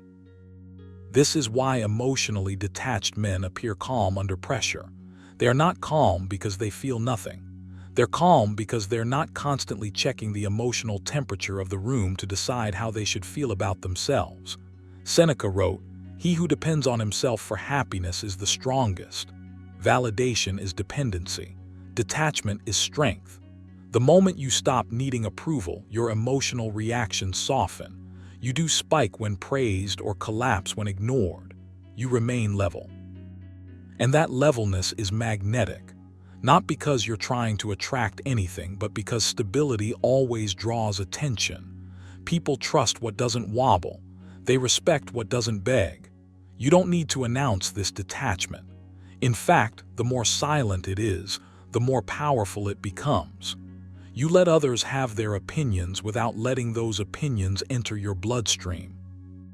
There's a discipline required here. Detaching from validation doesn't happen by accident. You have to practice noticing when you're reaching outward for reassurance. That reach can be subtle, a glance, a pause, a second guessing of your words. When you notice it, don't attack yourself. Just pause, breathe. Remind yourself of a Stoic truth. I control my choices, not their reactions. That reminder interrupts the old pattern. One practical exercise you can start immediately is this. Begin acting without checking for response. Say what needs to be said clearly, then stop. Do what you decided to do, then move on. No mental replay, no scanning for approval. This will feel uncomfortable at first. That discomfort is withdrawal from validation. Stay with it. Each time you resist the urge to seek reassurance, you strengthen emotional independence. Another practice is internal affirmation. Not motivational slogans, but quiet acknowledgement. At the end of the day, reflect on whether you acted in alignment with your values. That's it. Not whether you were liked, not whether you were praised. The Stoics believed virtue was its own reward. Wrote, "The reward of a good deed is having done it." Let that idea rewire you. When you internalize it, approval loses its grip. Detachment from validation also sharpens your boundaries. When you don't need acceptance, you stop tolerating disrespect disguised as opinion. You don't argue. You don't explain excessively. You simply don't engage where your self-respect would be compromised. This isn't withdrawal from connection. It's selectivity. And selectivity is confidence expressed quietly. You may notice that as you detach, some people react. That's normal. When you stop feeding expectations, those who benefited from your need for approval may feel unsettled. Stoicism teaches you to accept this without resentment. Epictetus warned, "If you wish to improve, be content to be thought foolish." Detachment often looks strange to those still addicted to approval. Let it. Your task is not to be understood, it's to be steady. Over time, something powerful happens internally. You stop performing. You start inhabiting yourself fully. Your words slow down. Your emotions become less dramatic, more precise. You feel less urgency to prove anything. And that lack of urgency is exactly what makes you formidable. You are no longer easy to manipulate because praise and criticism no longer move you like levers. Make this a daily discipline. Catch yourself when you feel the impulse to seek reassurance. Replace it with a Stoic question: did I act according to my principles? If the answer is yes, rest. If the answer is no, adjust tomorrow. That's it. Simple, grounded, sustainable. Detaching from validation doesn't make you less human. It makes you more whole. You still feel, you still care, but you no longer bargain with your dignity for acceptance. You carry your worth internally where no one can take it from you. And when you do that consistently, you don't chase outcomes. You don't chase approval. You don't chase anyone's permission to be who you are. That's why emotionally detached men always seem to win. Not because they dominate others, but because they've mastered themselves. Number 3, they remain calm under emotional pressure. They remain calm under emotional pressure because they've trained themselves to value clarity over chaos. And that one choice changes everything. When pressure rises, most people tighten, rush, react, defend. You don't. You slow down, you breathe, you stay present. That calm isn't accidental, it's practiced. The Stoics understood this deeply. Reminded himself, you have power over your mind, not outside events. Realize this and you will find strength. Emotional pressure is not the enemy. Losing command of yourself is. When you stay calm, you keep the one thing that actually matters: control over your inner state. You already know what emotional pressure feels like. It's that internal surge, the heat in the chest, the urge to respond immediately, to explain, to justify, to push back. Stoicism teaches you to pause right there, not to suppress emotion, but to govern it. Emotional detachment doesn't mean you feel nothing. It means feelings don't own you. And when emotions stop owning you, your decisions become clean, intentional, and unshakable. That's why emotionally detached men always seem one step ahead. They're not wasting energy fighting their own impulses. Epictetus put it plainly: it's not what happens to you, but how you react to it that matters. Most people hear that quote and nod. Very few live it. Living it means recognizing that pressure is a test, not a threat. It's asking you one question: can you remain yourself when the environment tries to pull you off center? Each time you do, your self-respect deepens. You start trusting yourself under stress. And self-trust is a quiet form of power. When you remain calm, something subtle happens. You stop chasing outcomes. You stop trying to force control where it doesn't exist. Seneca warned, we suffer more often in imagination than in reality. Emotional pressure feeds on imagination, on assumptions, projections, and fears that haven't even happened. Detachment cuts that feed. You return to what's real, what's in your control, what requires action, and what requires restraint. This calm isn't passive, it's disciplined. It's the result of repeatedly choosing restraint over release. When pressure rises, instead of expressing everything you feel, you let it settle. You allow silence to do its work. Silence under pressure isn't weakness, it's filtration. It prevents you from leaking authority through unnecessary reactions. And every time you hold that line, your nervous system learns a new pattern. I am safe even when I don't react. That lesson alone reshapes how you move through the world. To build this, you need daily practice, not theory. One simple exercise is emotional labeling. When pressure appears, name it internally: anger, anxiety, impatience. Numbing creates distance. Distance creates choice. Choice restores power. Another practice is deliberate delay.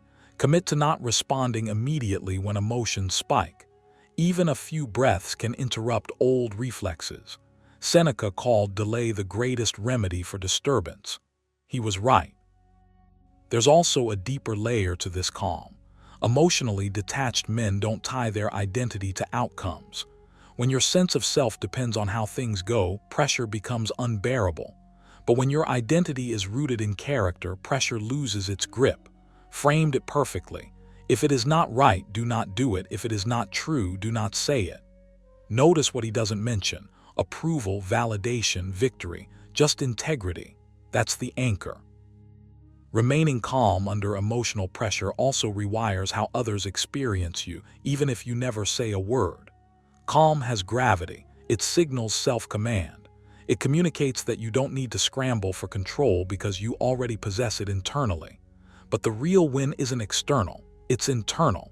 You stop feeling hijacked by moods. You stop regretting reactions. You stop replaying moments wishing you handled them differently. Peace becomes your default instead of something you chase. Another practical exercise is end-of-day review, a habit practiced relentlessly. Ask yourself where pressure showed up and how you responded. No judgment, just observation. Awareness sharpens discipline. Discipline creates detachment. Detachment creates calm. This chain compounds over time. Small daily wins stack into a radically different inner posture. Emotional pressure will never disappear. Stoicism never promised comfort, it promised strength. The goal isn't to avoid pressure, but to become someone who remains intact inside it. When you do that, you stop leaking energy into panic, overthinking, or impulsive action. You conserve it, and conserved energy becomes presence. Presence becomes authority. Make this your standard. I do not abandon myself under pressure. Repeat it, live it, train it.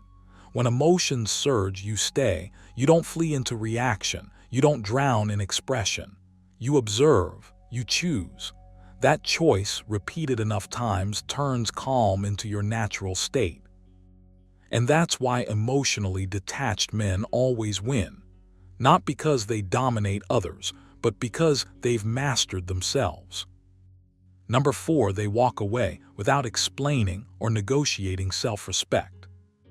Walking away without explaining or negotiating your self-respect is one of the clearest signs of emotional detachment, and one of the hardest habits to build. Most people are conditioned to justify themselves, to clarify, to persuade, to bargain for understanding. But Stoicism cuts through that impulse with a sharper truth. Your dignity does not require approval, explanation, or agreement. The moment you feel the urge to negotiate your worth, you've already stepped off solid ground. As reminded himself, be content to seem what you really are. Not to argue for it, not to prove it, just to be it. When you decide to walk away cleanly, without speeches or negotiations, something inside you shifts. You stop trying to control how you're perceived. You stop managing reactions. You stop rehearsing arguments that only exist to soothe insecurity. This is emotional detachment, not coldness, but clarity. You understand that self-respect is not something you can explain into existence. It's something you demonstrate through action. And sometimes the most powerful action is leaving quietly. The Stoics were relentless about this point. Epictetus said, "If anyone tells you that a certain person speaks ill of you, do not make excuses about what is said of you, but answer. He was ignorant of my other faults, else he would not have mentioned these alone." That line carries an entire philosophy. No defense, no negotiation, no emotional labor spent trying to correct an external narrative. You remain intact by refusing to enter a frame where your worth is up for debate. You already know how draining it feels to explain yourself to someone who has already decided how they see you. Your words don't land, your tone tightens, your calm slips. And the more you try, the less grounded you feel. Stoicism teaches you to recognize this moment as a boundary, not a failure, not a misunderstanding, a boundary. And boundaries don't need speeches, they need enforcement. Emotionally detached men win not because they dominate, but because they don't abandon themselves. They don't linger where respect has been compromised. They don't stay to negotiate terms that should never be negotiated in the first place. Seneca warned, "He who is brave is free." Freedom here is internal. It's the freedom from needing closure, validation, or the last word.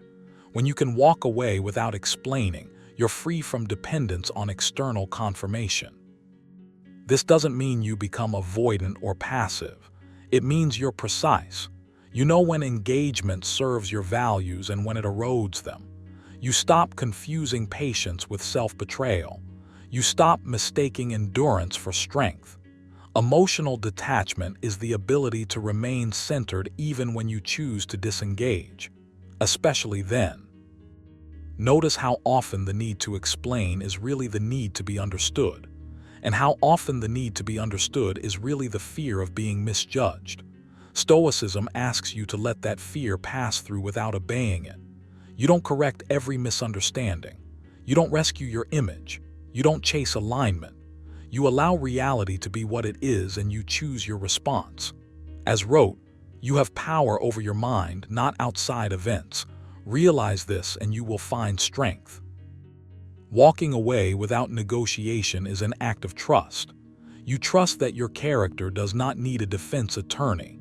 You trust that your values don't require consensus. And you trust yourself enough to endure the temporary discomfort of silence. That discomfort is where growth happens. That's where emotional detachment is forged, not in detachment from life, but in detachment from compulsive reactions. Here's a practical exercise you can begin immediately. The next time you feel disrespected or internally compromised, resist the urge to explain. Don't rehearse a justification in your head. Don't soften your boundary with qualifiers. Simply disengage mentally first. Take 3 slow breaths. Let the impulse to speak rise and fall without acting on it. This trains your nervous system to tolerate non-action, and tolerance is power. Another practice is to redefine what winning means. Winning is not convincing someone. Winning is not being agreed with. Winning is leaving a situation with your inner order intact. At the end of the day, reflect quietly. Did I preserve my self-respect today without needing to announce it? That question reshapes your standards. You begin to measure success internally where it belongs. Stoicism never promised comfort, it promised clarity. And clarity often asks you to do less, not more, to speak less, to explain less, to justify nothing.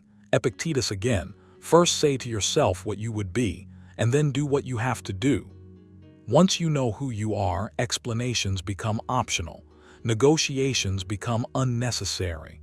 You move differently because you are anchored differently. Over time, this habit compounds. You stop lingering in spaces that demand self-betrayal as the price of admission. You stop teaching people how to treat you with words and start teaching them with presence or absence. And absence, when chosen deliberately, is not weakness. It is alignment. Make this a discipline, not a reaction. Decide in advance that your self-respect is non-negotiable. Decide that you won't argue for basic dignity. Decide that silence is sometimes the most honest response. This isn't emotional shutdown, it's emotional sovereignty. When you walk away without explaining, you send a message to yourself first. I am enough without permission. That message settles into your posture, your voice, your decisions. You become steadier, less reactive, more selective. And that steadiness is felt long before it is understood.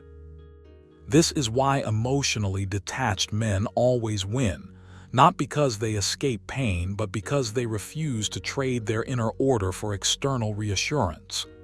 They don't negotiate their self-respect. They protect it, quietly, consistently. And that is a victory no one can take from you. Number 5, they let actions speak louder than emotional arguments. They let actions speak louder than emotional arguments because they understand something most people never slow down enough to see. Words soaked in emotion rarely change outcomes, but disciplined behavior reshapes reality. When you argue emotionally, you're trying to control perception. When you act calmly and consistently, you're controlling direction. Stoicism has always favored the second path. Reminded himself, Waste no more time arguing about what a good man should be. Be one. That line isn't poetic advice, it's a strategy. You don't announce strength, you demonstrate it. And the moment you stop explaining yourself, your self-respect begins to solidify. You already know how tempting it is to defend, justify, and clarify every feeling. The mind tells you that if you just say the right words, things will finally align. But Stoicism teaches the opposite. Excess explanation is often a sign of inner instability. Emotional arguments leak energy. They invite chaos into your inner world. And once your emotions take center stage, you've lost leverage, not over others, but over yourself. Epictetus was blunt about this. If you want to be invincible, make sure that no one can provoke you.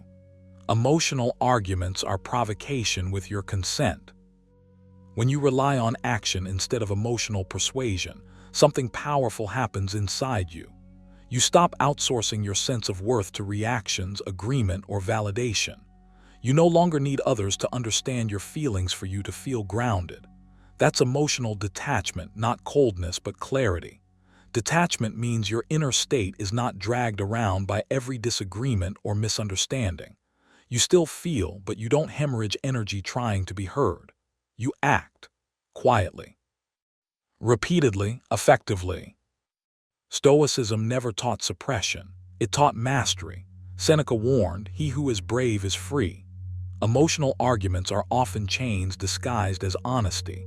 You speak because you feel compelled, not because it's useful. The detached man pauses. He asks himself whether words will improve the situation or merely discharge tension. Most of the time, silence paired with decisive action does far more than emotional speeches ever could. And deep down, you already know this. You felt the emptiness after arguing. You felt the calm after simply doing what needed to be done. This is why emotionally detached men win. Not because they dominate others, but because they don't sabotage themselves. When you stop arguing emotionally, your actions become cleaner, more intentional, less reactive. You begin to move through life with a quiet authority that doesn't need explanation. People respond to patterns, not promises. To consistency, not emotional intensity. Put it perfectly. The tranquility that comes when you stop caring what they say, or think, or do, only what you do. Let this shift start internally. The next time you feel the urge to explain how you feel, pause and ask, what action would make this explanation unnecessary? That question alone can change your habits. Instead of talking about discipline, you practice it. Instead of defending your standards, you live by them. Instead of demanding understanding, you become predictable in your values. Predictability in character creates trust. Emotional arguments erode it. There's a deeper layer here that's easy to miss. Emotional arguments often arise from a fear of loss of control, respect, or connection. Stoicism teaches you to confront that fear directly. Epictetus said, "Don't seek for everything to happen as you wish, but wish for things to happen as they do." When you accept that you can't force outcomes through emotion, you stop fighting reality.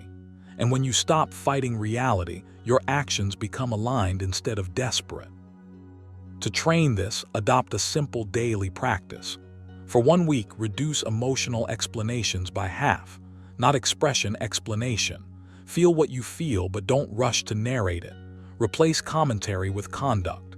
Let your decisions, routines, and boundaries communicate for you.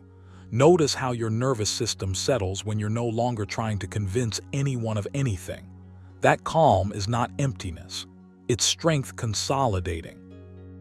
Another exercise. Write down moments when you feel compelled to argue emotionally. Don't analyze them deeply. Just record them. Patterns will emerge. You'll see how often the urge to argue comes from fatigue, ego, or the need for reassurance. Awareness breaks the cycle. The Stoics believed self-observation was the foundation of self-mastery. Practice this daily, reminding himself that external noise has no power unless you grant it access. Over time, this approach changes how you carry yourself. Your posture shifts, your timing improves, You become selective with words. And paradoxically, when you do speak, people listen more. Not because you're louder, but because you've proven that your words are backed by behavior. Silence plus action creates gravity. Emotional arguments create friction. This doesn't make you distant from life. It makes you present without being entangled. You still care, but you care with discipline. You choose actions that align with your values instead of chasing emotional relief. Seneca captured this restraint when he wrote, "A man who suffers before it is necessary suffers more than is necessary." Emotional arguments often make you suffer twice, once in the moment and again afterward. Choosing action over emotional argument is choosing self-respect over momentary release. It's telling yourself, "I don't need to spill my inner world to prove my worth." That belief, repeated through practice, hardens into quiet confidence. And quiet confidence doesn't announce itself. It moves, it builds, it compounds. End each day with a simple reflection. Ask yourself where you acted instead of argued, where you held your ground without explanation, where you chose calm execution over emotional persuasion. Those moments, however small, are wins, not over others, but over the old version of you that needed to be heard to feel whole. This is why emotionally detached men always seem to win. They stopped fighting with words and started shaping outcomes with behavior. They let actions speak, not because they have nothing to say, but because they understand the rare power of saying less and doing more. Number 6, they don't fear loss, so they're never desperate. They don't fear loss, so they're never desperate, and that single truth quietly explains why emotionally detached men always seem to come out ahead. Detachment here isn't coldness or indifference. It's not shutting down or avoiding feeling. It's freedom. It's the absence of panic when things shift. It's the calm that comes from knowing that nothing external gets to decide your worth, your stability, or your direction. When you stop fearing loss, you stop chasing. And when you stop chasing, everything about the way you move through the world changes. Most desperation isn't loud, it's subtle. It shows up as urgency, overthinking, tension, the need to secure outcomes immediately. And all of it comes from the same place, the belief that losing something will diminish you. The Stoics dismantled this belief at its root. Epictetus was blunt. If you want to be invincible, make no treaty with things that are not in your control. Loss only terrifies you when you've made something external part of your identity. When your sense of self is tied to outcomes, you will always feel on edge. Detachment cuts that cord. When you no longer fear loss, your nervous system relaxes. Your mind clears. You're not scanning for threats or clinging to certainty. You're present, and presence is power. You're able to pause instead of react, to wait instead of force, to observe instead of chase. Desperation evaporates because there's nothing you're trying to grasp. You're grounded in the one thing that can't be taken, your character. Reminded himself daily, you have power over your mind, not outside events. Realize this and you will find strength. That strength shows itself in how you respond to uncertainty. Instead of rushing to secure guarantees, you allow space. Instead of demanding reassurance, you offer calm. Instead of tightening your grip, you loosen it. This isn't passivity, it's confidence without anxiety. Notice how fear of loss compresses you. It speeds you up. It makes your thoughts repetitive and narrow. Detachment does the opposite. It slows you down. It widens your perception.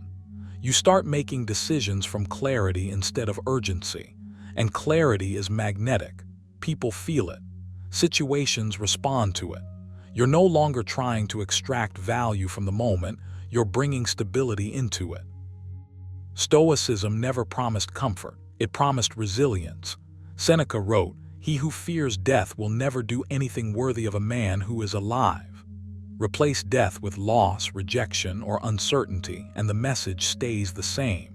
Fear makes you small, acceptance makes you formidable.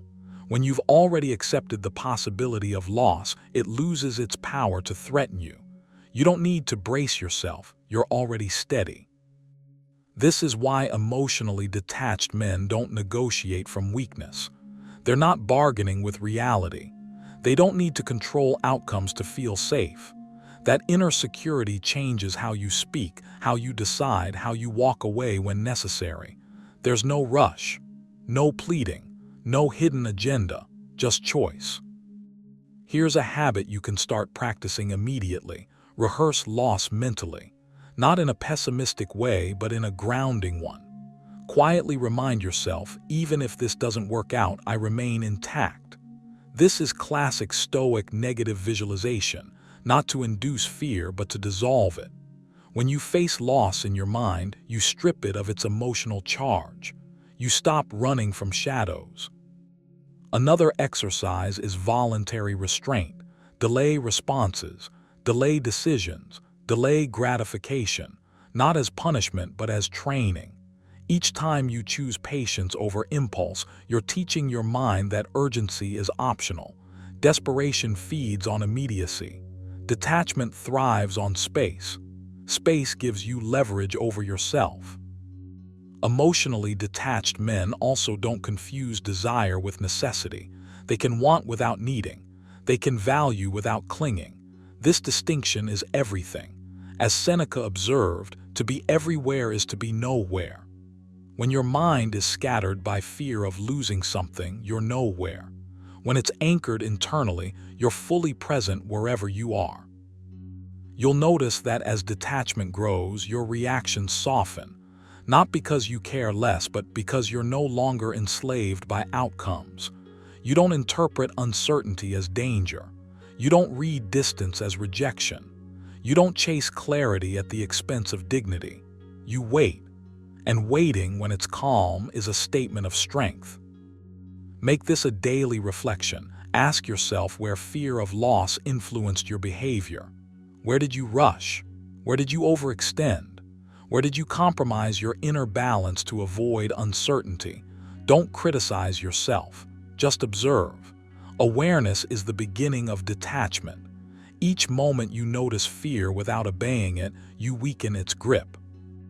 The paradox is this: the less you fear loss, the more capable you become of gaining what actually matters: respect, stability, influence, and peace. Not because you're trying to win, but because you're no longer playing from scarcity. Captured it perfectly. It is not death that a man should fear, but he should fear never beginning to live. Living fully requires the courage to let go. When you stop fearing loss, desperation has nowhere to root itself. You become selective, intentional, calm. You move from choice, not compulsion.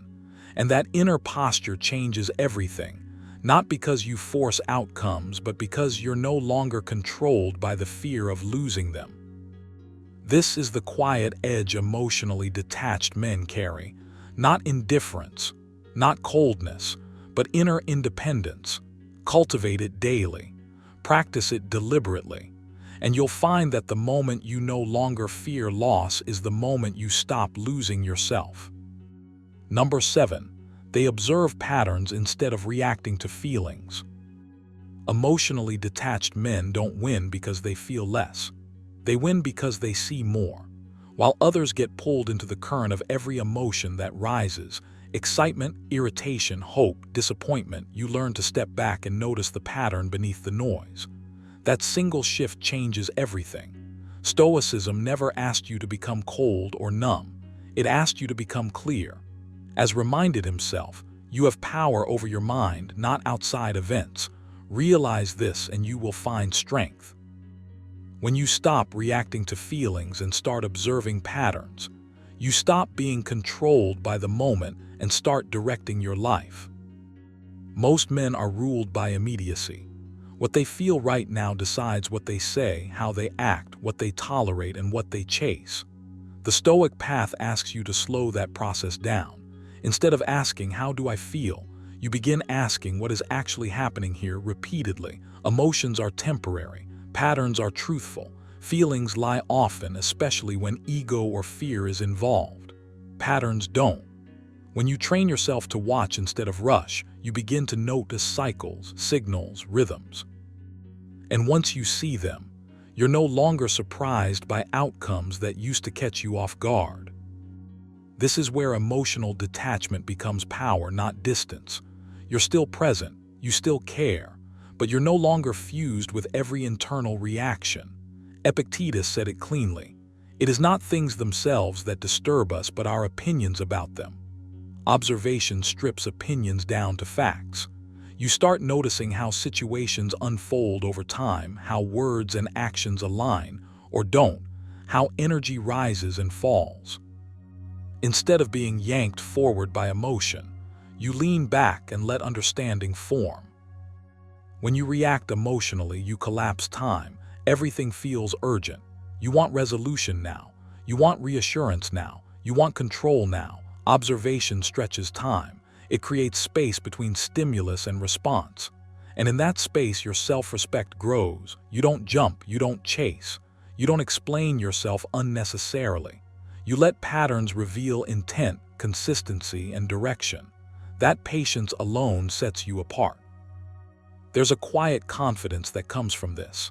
Not the loud kind that needs attention, but the grounded kind that comes from knowing you're not guessing anymore. You're watching. You're learning. You're adjusting deliberately. Seneca warned, we suffer more often in imagination than in reality. Emotional reactions live in imagination, stories you tell yourself in the heat of the moment. Patterns live in reality. When you choose patterns, you choose truth over drama.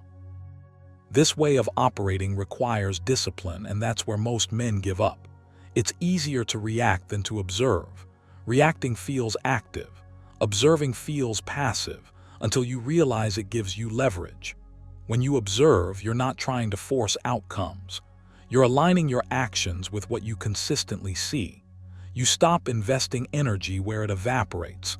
You stop arguing with reality. You conserve your emotional currency and spend it intentionally.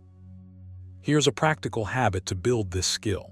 When you feel a strong emotional surge, positive or negative, do nothing immediately. Nothing. Let the feeling rise, peak, and fall without action. While it passes, mentally label what's happening as data. Not good, not bad, just information.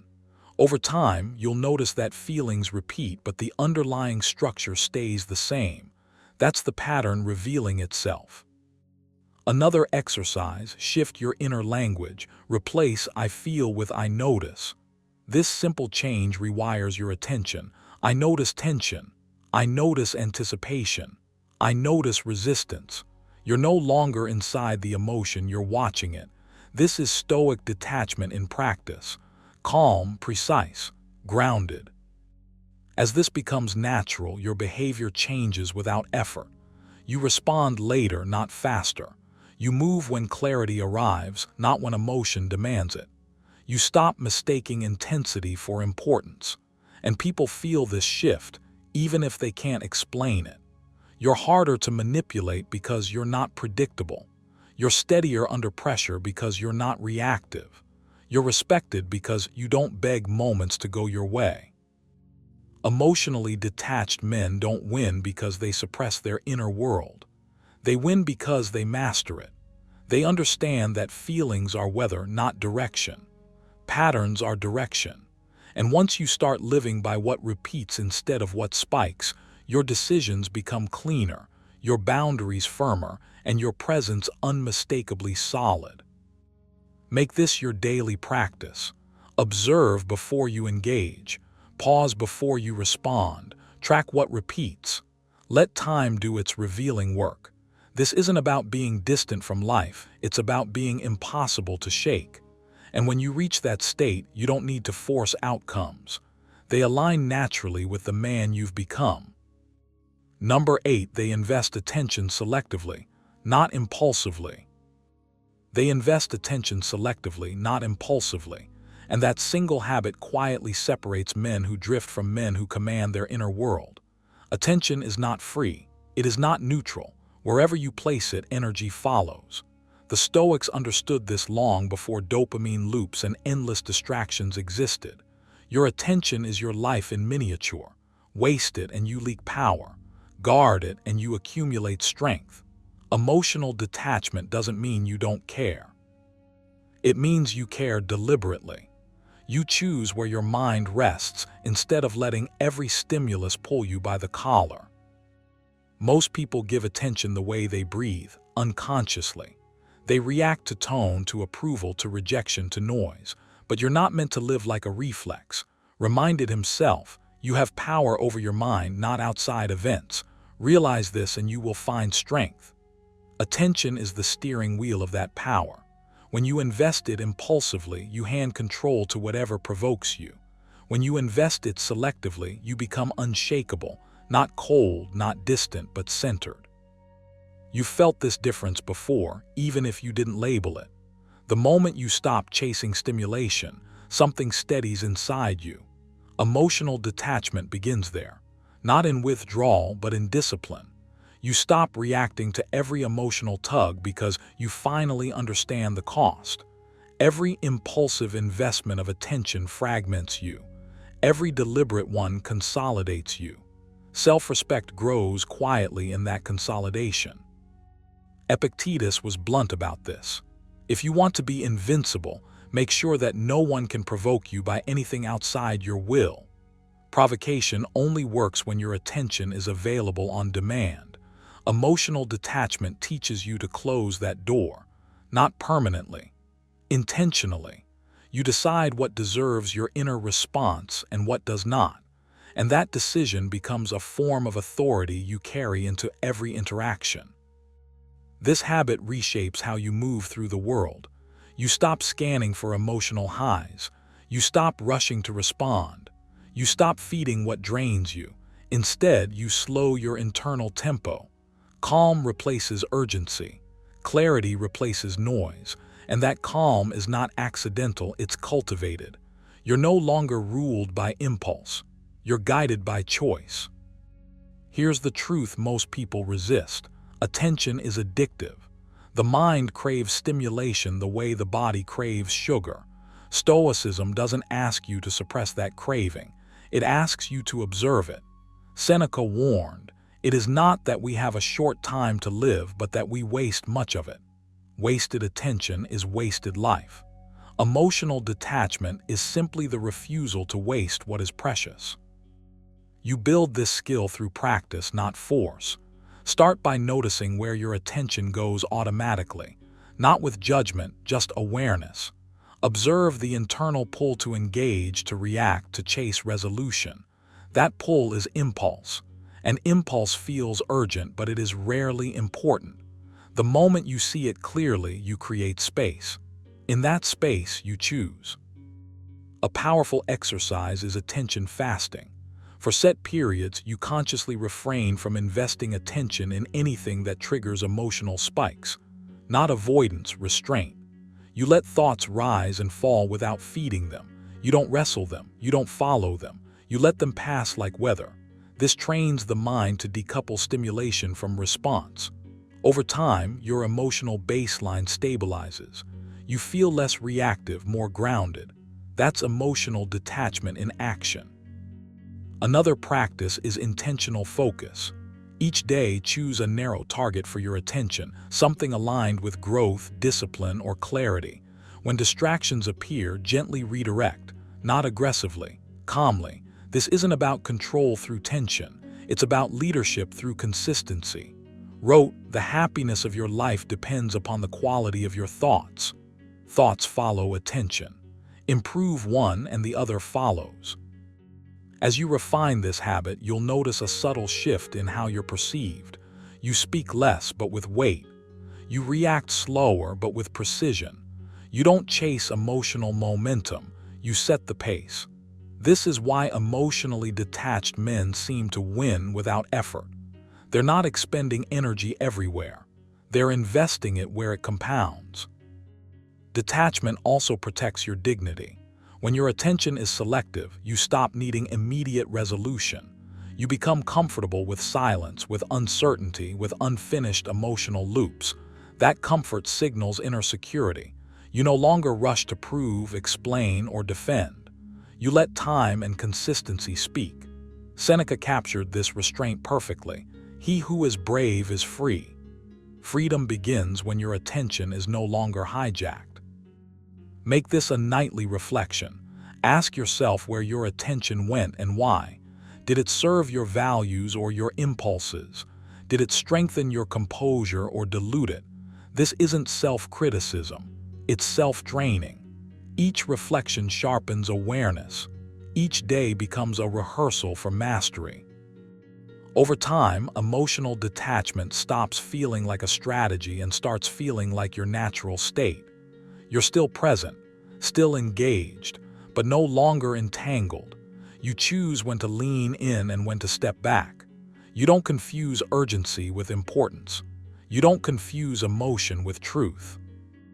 This is the quiet advantage. While others scatter their attention, you gather yours. While others react, you respond. While others burn energy proving themselves, you conserve it building yourself. And in that conservation, something powerful forms. Self-respect that doesn't need applause and control that doesn't announce itself.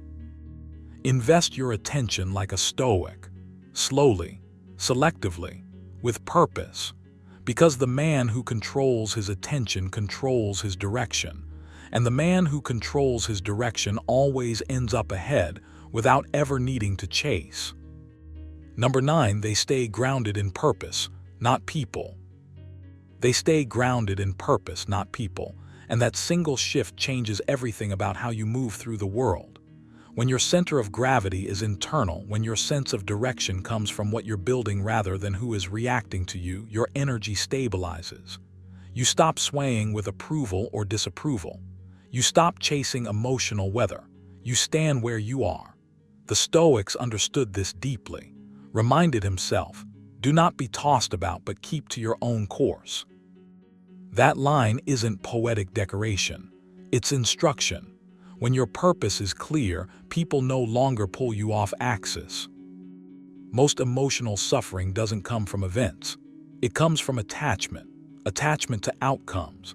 Attachment to being liked. Attachment to how others respond. Emotional detachment in the Stoic sense is not coldness, it's clarity. It's deciding that your mission matters more than momentary reactions. When you anchor yourself in purpose, you stop outsourcing your emotional state. And the moment you stop outsourcing your inner stability, you gain leverage, not over others, but over yourself. You felt the difference between moving with intention and moving for approval. When your focus drifts toward people, your mind becomes noisy. You analyze, you anticipate. You adjust yourself in subtle ways, trying to maintain connection or avoid loss. That constant drains you. Seneca warned, "He who is everywhere is nowhere."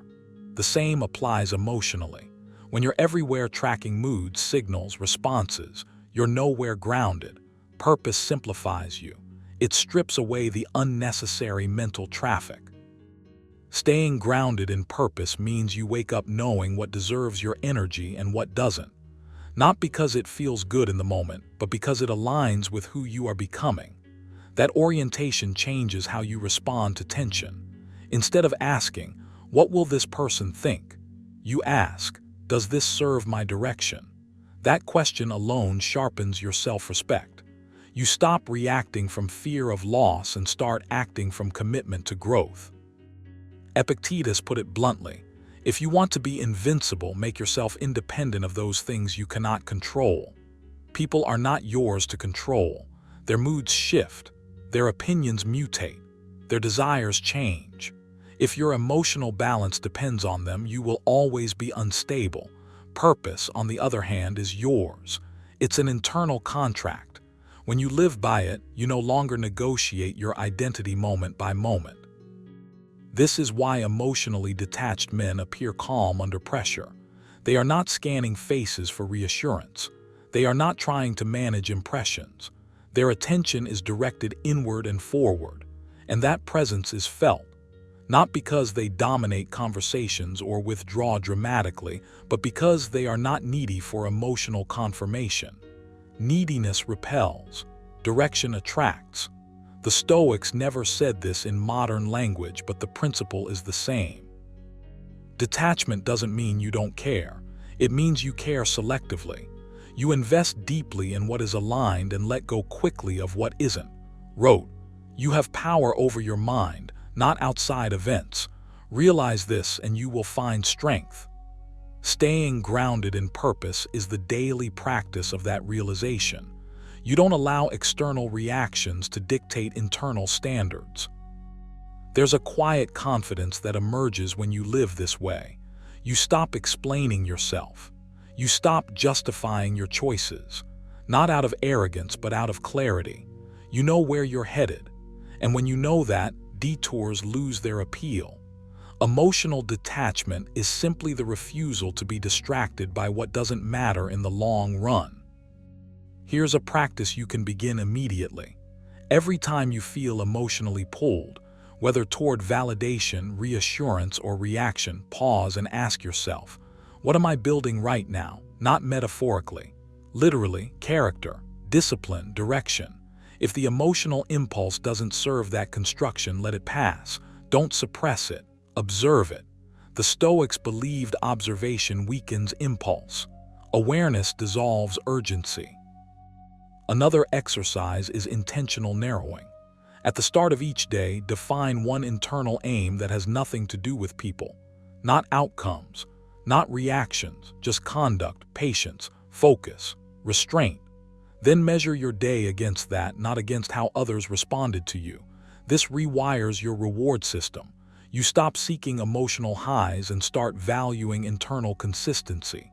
Seneca captured this shift perfectly. A man is as unhappy as he has convinced himself he is. When your metric changes, so does your emotional climate. Over time, grounding yourself in purpose makes you less reactive and more deliberate. You don't rush to respond. You don't chase closure. You don't feel compelled to fix emotional turbulence that isn't yours. That restraint is often mistaken for indifference, but it's the opposite. It's respect for yourself first. And self-respect is magnetic. This way of living also sharpens your boundaries. When your purpose is non-negotiable, you don't overextend. You don't linger where your energy erodes. You don't argue with what is misaligned. You simply step back and return to your path. Epictetus advised, first say to yourself what you would be, and then do what you have to do. Purpose is that first declaration. Everything else becomes secondary. The more you practice this, the less emotional turbulence controls you. You become steady, predictable in your values, not in your reactions. And that steadiness is what people often interpret as strength. Not loud strength, not aggressive strength, quiet strength. The kind that doesn't need to announce itself. Make this a reflection habit. At the end of the day, ask yourself where you abandoned purpose to manage emotion. Notice it without judgment. Then ask where you chose direction over reaction. Reinforce that choice mentally. Stoicism is built on repetition. You become what you practice, not what you understand. Staying grounded in purpose, not people, is not about withdrawal from life. It's about engagement without dependence. You still feel, you still connect, but you don't lose yourself in the process. You remain rooted, and when a man is rooted, nothing external can easily shake him. That's why emotionally detached men always seem to win. Not because they manipulate outcomes, but because they refuse to be ruled by what they don't control. They choose the long game. They choose inner order over emotional chaos. And every day they do that, they become harder to disturb and easier to respect. Number 10, they accept outcomes without resentment or revenge. They accept outcomes without resentment or revenge, and that single habit quietly separates emotionally detached men from everyone else. Not because they don't feel disappointment, loss, or frustration. They do, but they refuse to let those feelings hijack their identity. The Stoics understood this deeply. Wrote, choose not to be harmed and you won't feel harmed. Don't feel harmed and you haven't been. That line isn't denial, it's discipline. It's the recognition that the event itself is neutral, and the suffering comes from the story you attach to it. When you stop feeding that story with resentment, you reclaim your power. Resentment is seductive. It disguises itself as justice. Revenge pretends to be strength, but both are chains. They keep you emotionally tied to an outcome that has already passed. The detached man understands something most people resist. The past cannot be corrected, but your response to it can be refined. You don't win by replaying what should have happened. You win by deciding what kind of man you remain afterward. Epictetus was blunt about this. It is not things themselves that disturb us, but our opinions about them. Sit with that for a moment. If your peace depends on how outcomes unfold, then you're not in control, you're at the mercy of chance, people, and circumstances. Emotional detachment is not coldness, it's sovereignty. It's the decision to anchor your self-worth in character, not results. When something doesn't go your way, the instinct to resent is automatic. The body tightens. The mind looks for someone to blame. The ego demands compensation. But every time you indulge that reflex, you reinforce dependence. You're saying, I need this to have gone differently in order to be okay. The Stoic path asks you to say the opposite. I am okay because I govern myself, regardless of outcome. Seneca warned, anger, if not restrained, is frequently more hurtful to us than the injury that provokes it. Resentment is just anger stretched over time. It corrodes quietly. It drains energy that could be used to build, refine, and advance. Detached men don't waste that energy. They redirect it inward, not to suppress emotion, but to process it cleanly, without theatrics, without fantasies of revenge, without emotional debt. Revenge feels tempting because it promises relief, but notice how fleeting that promise is. Even the Stoics knew that retaliation never restores balance, it multiplies disturbance. Reminded himself, the best way of avenging yourself is not to become like the wrongdoer. When you chase revenge, you let someone else dictate your behavior. When you let go, you decide who you are. Acceptance is not resignation. It's not passivity, it's clarity. Acceptance means you acknowledge reality without resistance. You stop arguing with what already is. That mental shift alone creates distance between you and the emotional surge. From that distance, you regain choice. You can act or not act without poison in your veins. Here's a habit you can practice immediately. When an outcome disappoints you, pause and name it internally as final. Not hopeless, not permanent, just final. This moment is done. No appeals, no rewrites. That single word closes the loop. It stops the mind from reopening the wound again and again. You'll feel resistance at first, that's normal. Stay with it. This is how detachment is trained. Another Stoic exercise is voluntary reframing. Instead of asking, why did this happen to me? Ask, how does this test my character? That question shifts your focus from loss to agency. Stoicism was never about avoiding hardship. It was about using it as a forge. Seneca wrote, "Fire tests gold, suffering tests brave men." The outcome didn't break you. It revealed where your discipline still needs sharpening. Emotionally detached men also understand impermanence. Nothing owed them anything. Not outcomes, not people, not recognition. When you expect less from externals, you resent less when they fall away. This doesn't make life smaller, it makes it cleaner. You move forward unburdened. You stop dragging emotional luggage behind you.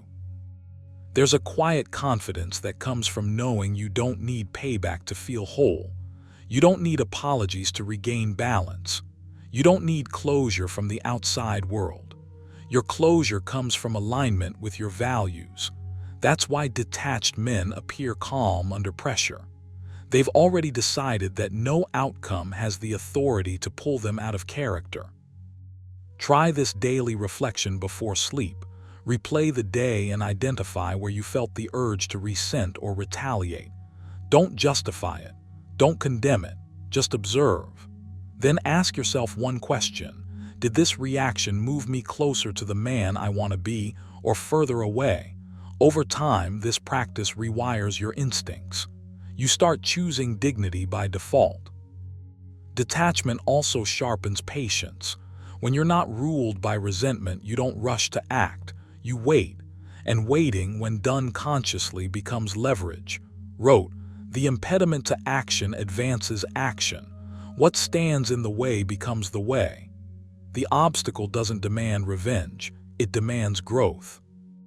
This is why emotionally detached men always seem to win, even when they lose on the surface. They walk away intact. They conserve their energy. They remain focused. While others spiral, they stabilize. While others react, they refine. And over time, that compound advantage becomes unmistakable. Make it a rule for yourself. No resentment, no revenge, only reflection, and every outcome becomes information, not insult. Training, not trauma. This doesn't happen overnight, but every time you choose acceptance over bitterness, you strengthen the muscle that keeps you unshaken. You don't win by getting even. You win by staying whole. And once you experience that level of inner control, you'll never willingly give it up again. Before you close this video, remember this: you have power over your mind, not outside events. That wasn't written for motivation. It was written as a warning. Understood something most men never learn. The moment your emotions control your actions, you hand your leverage away. Emotionally detached men don't win because they're cold. They win because they're anchored. They don't chase validation. They don't argue for attention. They don't react just to be seen. They choose when to speak, when to walk away, and when to stay silent. And that calm, that restraint creates gravity. People feel it. They respect it. They move toward it. If you take only one thing from this video, let it be this: stop letting outcomes decide your self-worth. Detach from the need to be liked. Detach from the urge to explain yourself. Detach from the fear of losing someone who only values you when you're trying to keep them. When you do that, you don't become distant, you become unshakable. This is the Stoic edge: quiet, controlled, unbothered, and incredibly powerful. If this resonated with you, don't let it fade. Apply it. Live it. And if you want more Stoic lessons on emotional mastery, attraction, and inner strength, subscribe and stay with this channel, because the man who masters himself never loses. You have power over your mind, not outside events. Realize this and you will find strength. What if I told you that most sexless marriages don't begin in the bedroom, but in the mind, long before intimacy disappears? What if the real reasons have nothing to do with attraction, fatting, aging, or stress, and everything to do with silent habits, unspoken resentments, and emotional patterns no one ever teaches you to recognize? If you're watching this, chances are you felt the confusion, the distance, the quiet frustration of lying next to someone you love, wondering how closeness slowly turned into avoidance. You may have blamed yourself, or your partner, or time itself. But Stoic wisdom reminds us that problems persist not because they are unsolvable, but because they are misunderstood. In this video, we'll uncover the hidden psychological and emotional forces that quietly drain desire from a marriage, forces most couples never see until it's too late. No shallow advice, just clear insight into what actually breaks intimacy, and how awareness can restore power, dignity, and connection. Watch this video till the very end. Each layer builds on the last, and if you leave early, you'll miss the one insight that could completely change how you see your relationship and yourself. Number 1. Unresolved resentment that slowly kills desire. Unresolved resentment doesn't announce itself loudly. It doesn't show up as rage or confrontation. It settles quietly like sediment at the bottom of the emotional body, invisible at first, then heavier with time. Desire doesn't disappear overnight, it suffocates slowly. You feel it in the absence of warmth, in the lack of curiosity, in the way touch begins to feel like obligation instead of invitation. And the most dangerous part is this: resentment convinces you it's justified.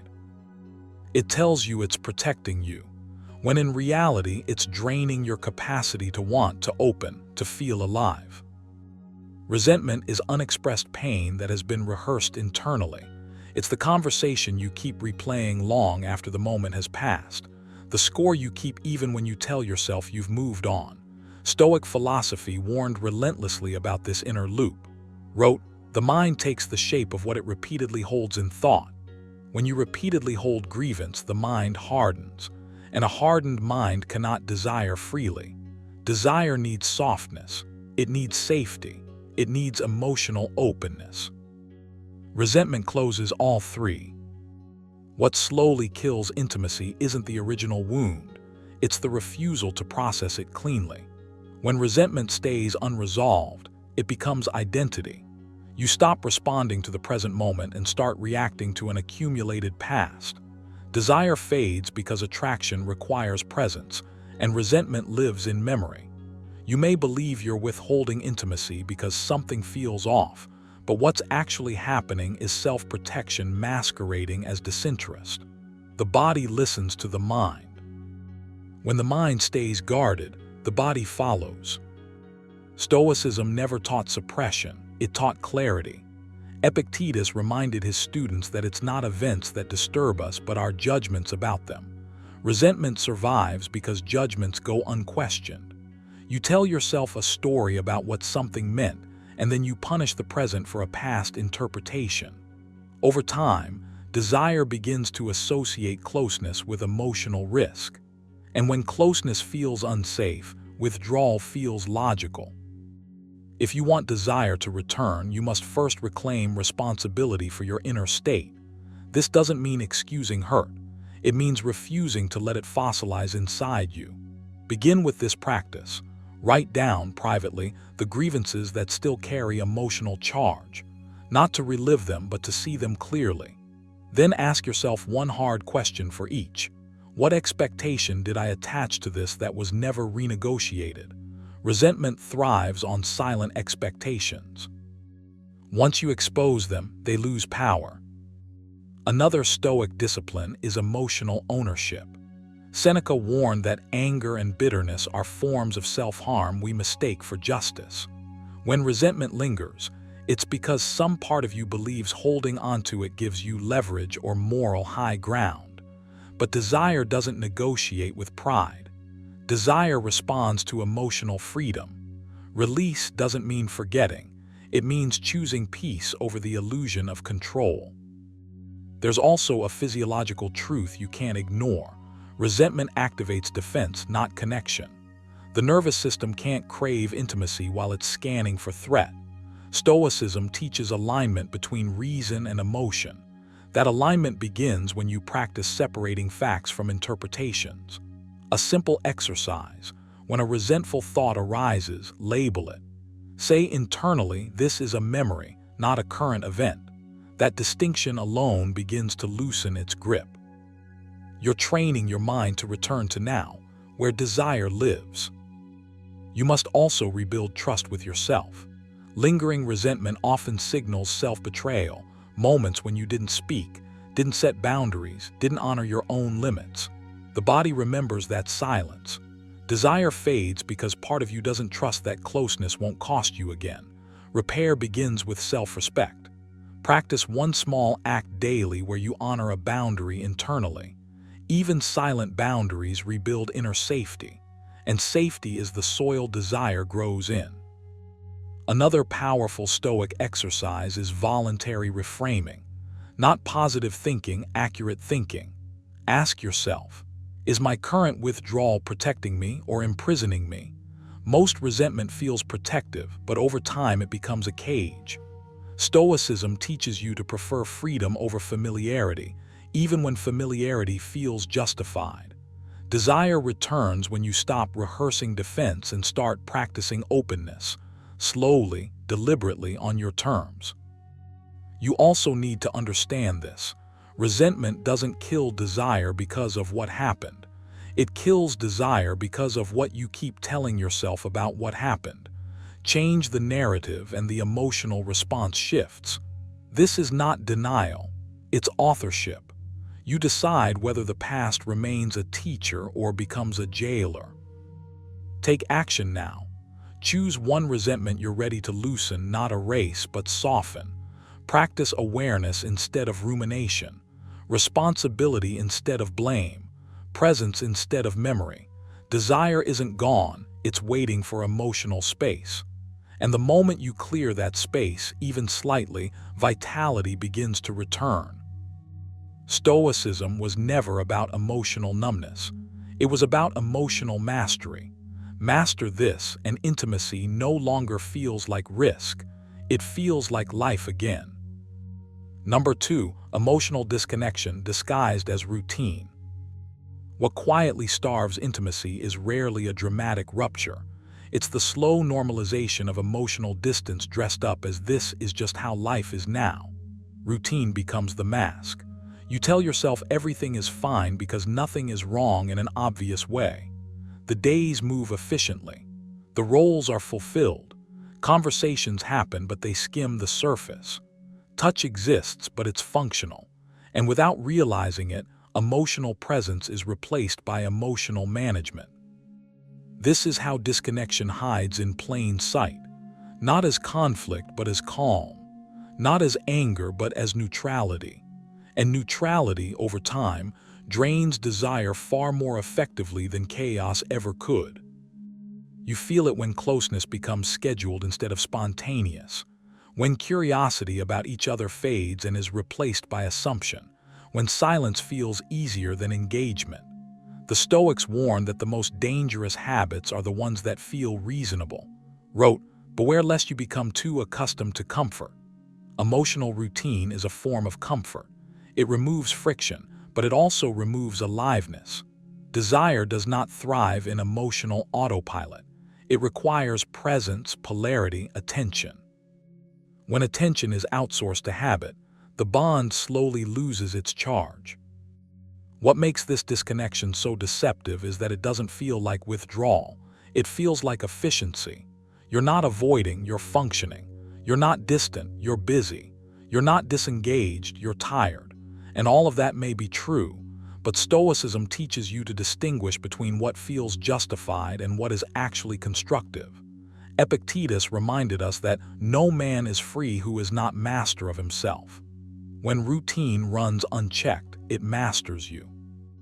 It dictates how much energy you bring, how deeply you listen, how present you allow yourself to be.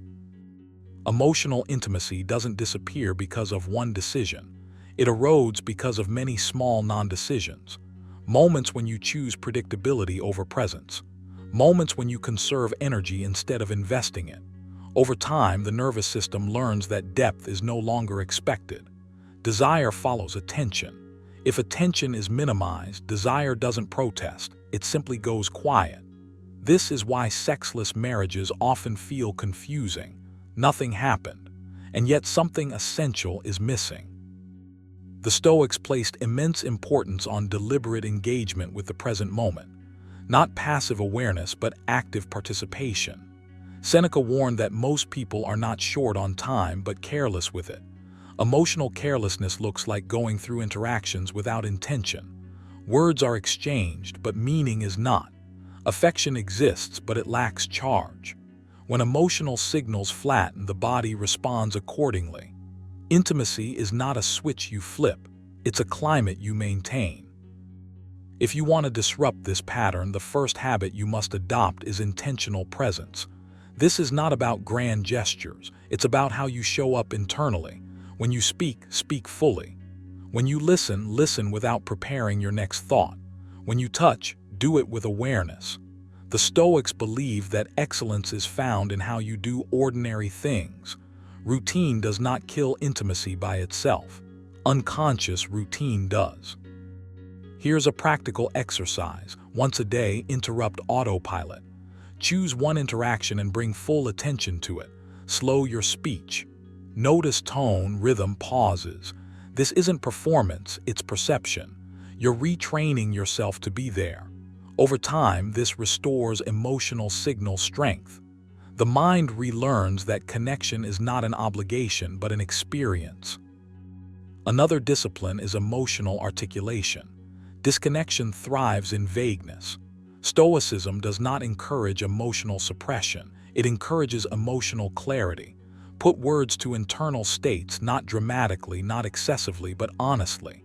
When emotions remain unspoken, routine fills the gap, and routine has no pulse. Advised, if it is not right, do not do it. If it is not true, do not say it.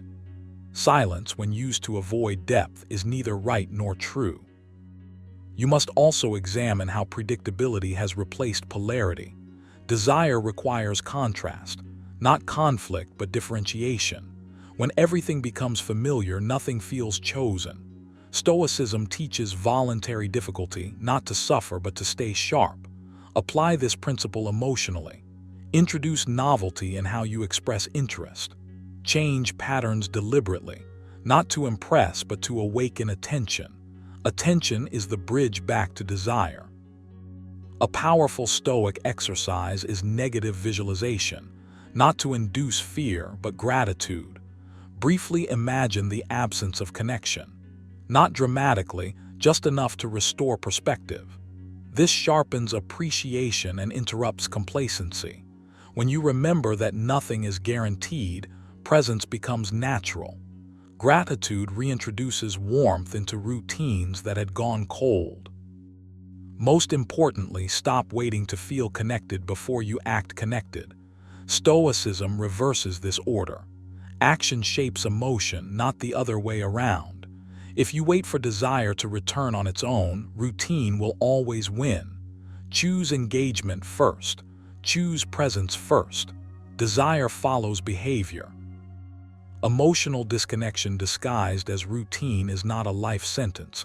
It's a signal, a quiet one, but you can hear it if you slow down.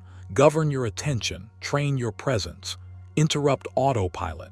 As Epictetus taught, first say to yourself what you would be, and then do what you have to do. Do not let routine decide the depth of your life. Decide it yourself. Number 3, one partner feeling chronically unseen or unappreciated.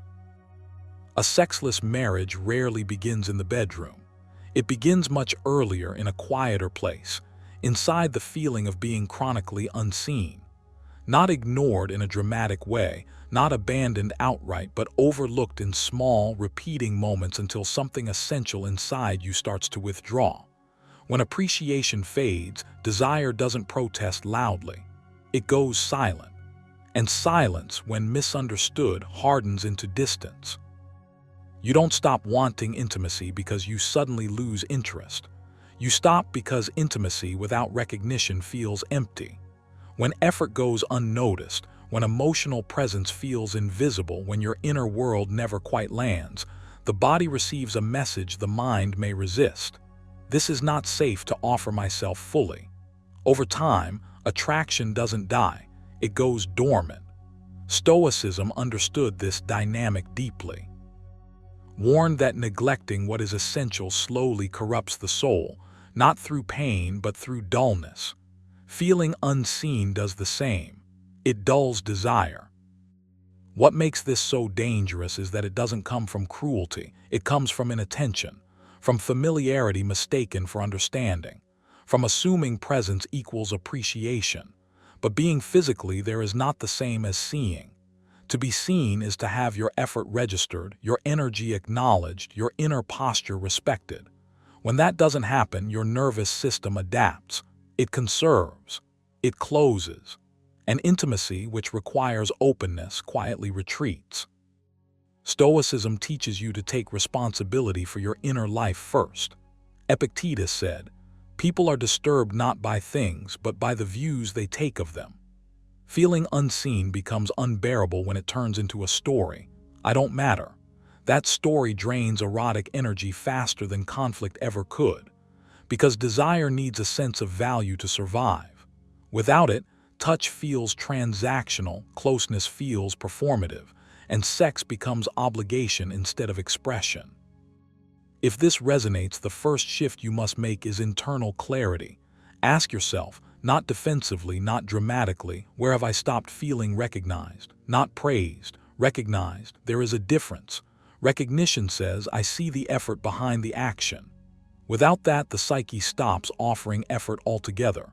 Stoicism doesn't encourage resentment, it encourages awareness. Awareness gives you choice, and choice restores power.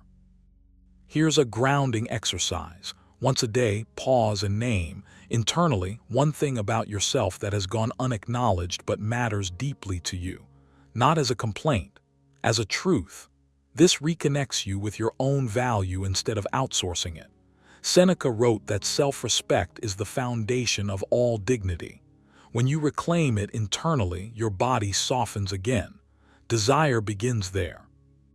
Another layer to this dynamic is emotional labor. When one partner carries unseen emotional weight, intimacy becomes asymmetrical. You give without being mirrored. You hold space without being held. Over time, the imbalance registers physically. The body says enough. Stoicism invites balance, not through keeping score, but through honest alignment. Ask yourself, am I expressing my inner world, or am I hoping it will be noticed without being spoken? Silence protects you short-term, but it starves intimacy long-term. Practice intentional expression. Once a week, articulate, not accuse, what helps you feel valued. Keep it simple. Stoic clarity avoids excess. You are not asking for validation, you are sharing information.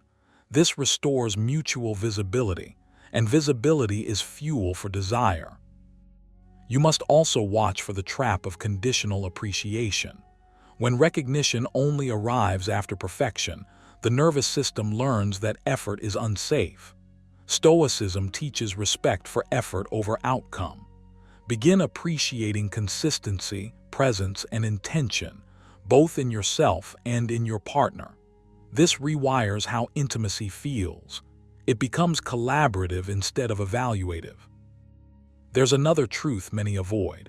Chronic invisibility breeds self-betrayal.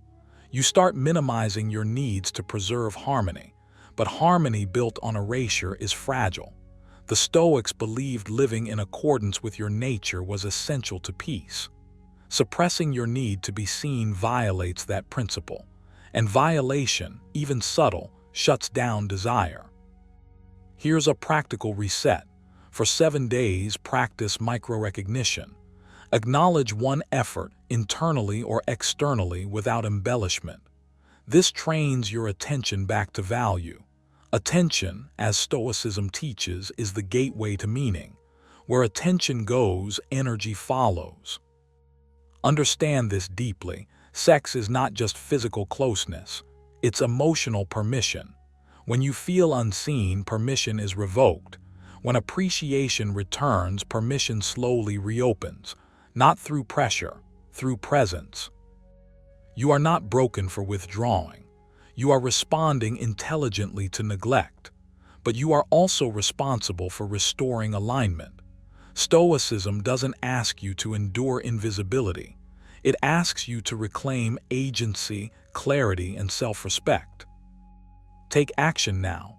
Restore your inner visibility. Practice recognition. Speak with calm precision. Train gratitude. When the soul feels seen, the body follows. And intimacy, real intimacy, returns not as obligation but as desire freely given. Number 4, power struggles, replacing intimacy. When intimacy disappears, it rarely vanishes because desire dies overnight. More often, it's crowded out, slowly, quietly, replaced by something colder and far more exhausting, power. You can feel the shift when closeness turns into negotiation, when touch becomes conditional, when affection starts carrying a price tag. Intimacy thrives on openness, but power thrives on control, and the two cannot coexist for long. One suffocates while the other expands. And if you're paying attention, you already know which one has been winning. Power struggles don't always look dramatic. They often feel subtle, almost reasonable. A need to be right, a need to be acknowledged, a need to feel superior, secure, or unchallenged. Over time, these needs begin to dominate the emotional space where intimacy once lived. You stop meeting each other as equals and start meeting as opponents, not openly but internally. And the body, being wiser than the ego, responds by withdrawing. Desire cannot flourish where vigilance is required. It needs safety, not strategy. The Stoics understood this deeply. Epictetus warned that no man is free who is not master of himself. When control becomes the currency of connection, neither person is free. You begin guarding yourself instead of offering yourself. Intimacy requires vulnerability, but power struggles train you to armor up. You hold back emotionally, then physically, until distance feels normal. And the most dangerous part is how justified it all feels. The mind is excellent at rationalizing disconnection when pride is involved. Power struggles often begin when identity becomes entangled with dominance, when being heard matters more than understanding, when winning matters more than connecting. You may not consciously choose this path, but repetition hardens it. The nervous system learns that closeness leads to tension, not comfort. And once that association forms, desire retreats without asking permission. Wrote, "The impediment to action advances action. What stands in the way becomes the way." In this case, the struggle itself becomes the relationship. Everything starts orbiting around leverage instead of love.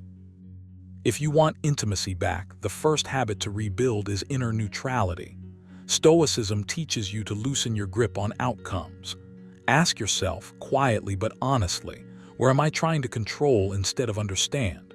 Where am I using withdrawal, silence, or logic as leverage rather than communication? This isn't about blame. It's about reclaiming agency. Power struggles thrive on unconsciousness. Awareness weakens them immediately. Here's a practical exercise. Once a day, practice voluntary disarmament. Choose one interaction where you consciously release the need to correct, dominate, or prove a point. Not because you're wrong, but because peace is more valuable than victory. Notice what happens in your body when you do this. The Stoics believed the body was a teacher, not an obstacle. When tension softens, intimacy has room to return. Another discipline is redefining strength. Power struggles often masquerade as strength, but Stoicism flips this illusion. True strength is restraint. Seneca wrote, "The greatest power is to have power over yourself." Intimacy responds to emotional leadership, not control. When you regulate your own reactions, you create safety. And safety is the soil where desire grows again. Not instantly, not magically, but reliably. You must also confront this truth. Intimacy dies when sex becomes a bargaining chip. Desire cannot be negotiated into existence. When intimacy is used to reward or punish, it loses its organic quality. Stoicism teaches you to separate what is within your control from what is not. You cannot force desire, but you can remove the conditions that kill it. Begin by eliminating transactional thinking. Replace if, then dynamics with presence. This alone shifts the emotional temperature. There is also a quieter form of power struggle that often goes unnoticed: emotional. The internal ledger of who gave more, who sacrificed more, who is owed more. This mental accounting corrodes intimacy because it frames connection as debt. The Stoics warned against this exact trap. Gratitude dissolves. Practice recognizing effort without converting it into obligation. Appreciation restores balance without coercion. To rewire this pattern, adopt the habit of self-auditing. At the end of each day, ask yourself one question: did I seek connection today, or did I seek control? No judgment, just observation. Use this practice nightly, reviewing his conduct with calm honesty. Over time, this reflection sharpens awareness, and awareness changes behavior without force. You must also slow down. Power struggles thrive on speed, quick reactions, sharp words, immediate defenses. Intimacy requires pauses. Practice the Stoic pause before responding. Breathe. Create space between stimulus and response. That space is where choice lives, and choice is where intimacy begins again. Finally, understand that intimacy is not restored by chasing desire, but by removing fear. Power struggles generate fear, fear of being dismissed, overpowered, unseen. When you lead with steadiness instead of dominance, the emotional climate shifts. You become predictable in the best way, calm, grounded, safe. The Stoics believed tranquility was contagious, and so is intimacy. Take action now. Release the need to win. Regain the discipline of self-mastery. Replace control with presence, strategy with sincerity, leverage with leadership. Power may dominate for a while, but intimacy always returns where fear no longer rules. Number 5. Unspoken expectations and silent disappointments. A sexless marriage rarely begins with rejection. It begins with silence, with expectations that were never spoken out loud but were quietly assumed, with hopes that felt obvious to you, so obvious you believed they didn't need words. And when those expectations go unmet, disappointment doesn't announce itself. It settles. It lingers. It becomes a low-grade emotional weight you carry without realizing how heavy it's getting. Over time, that weight presses down on desire until intimacy feels distant, complicated, or unsafe to reach for. Unspoken expectations are dangerous because they masquerade as fairness. Your mind tells you if they really cared, they would just know. And that belief slowly turns affection into a silent test. Every unmet expectation becomes proof. Every moment of emotional distance becomes confirmation. You don't confront it because confrontation feels risky. So you store it. You swallow it. And the body, which is far more honest than the mind, responds by withdrawing desire. Stoicism understood this long before modern psychology named it.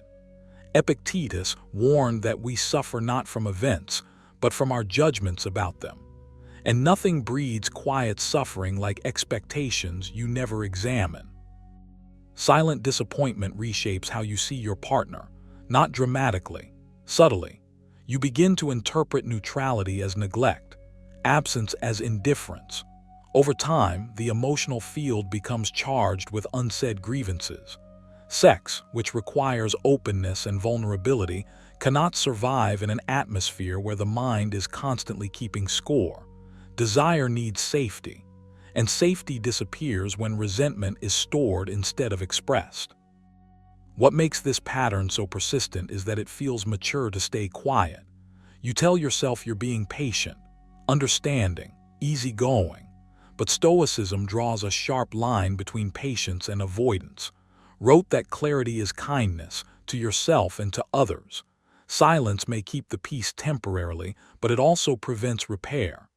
Every unspoken expectation becomes a silent demand, and silent demands, when unmet, turn into emotional withdrawal.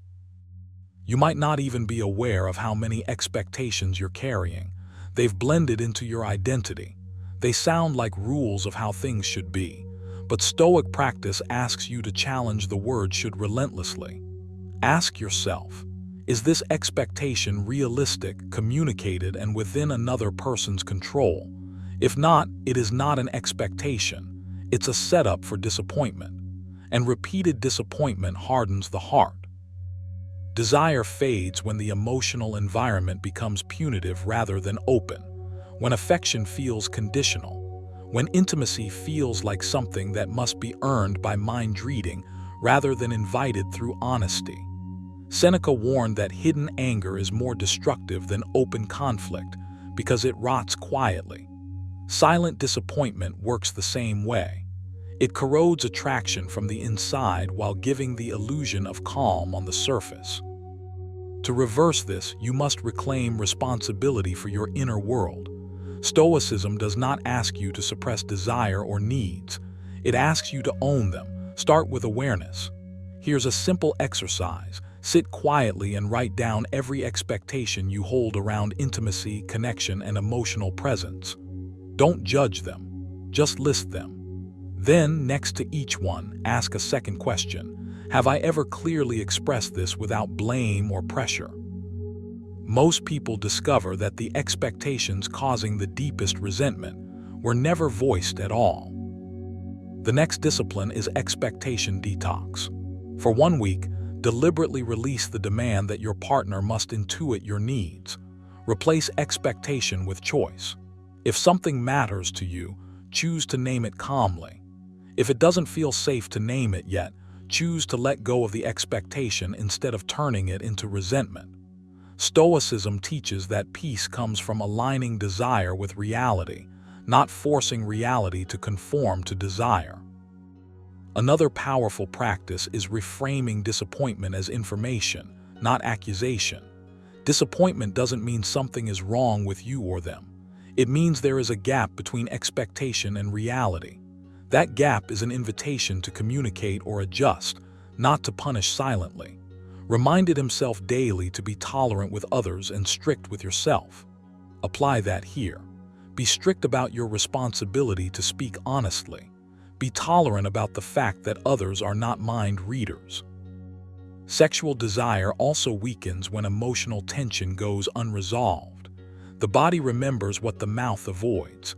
If unspoken disappointment accumulates, the nervous system stays guarded. Guarded bodies don't open easily. Stoic philosophy emphasizes harmony between mind and body. When the mind is cluttered with unsaid grievances, the body follows with withdrawal. Clearing the mind through expression restores the conditions for intimacy to return.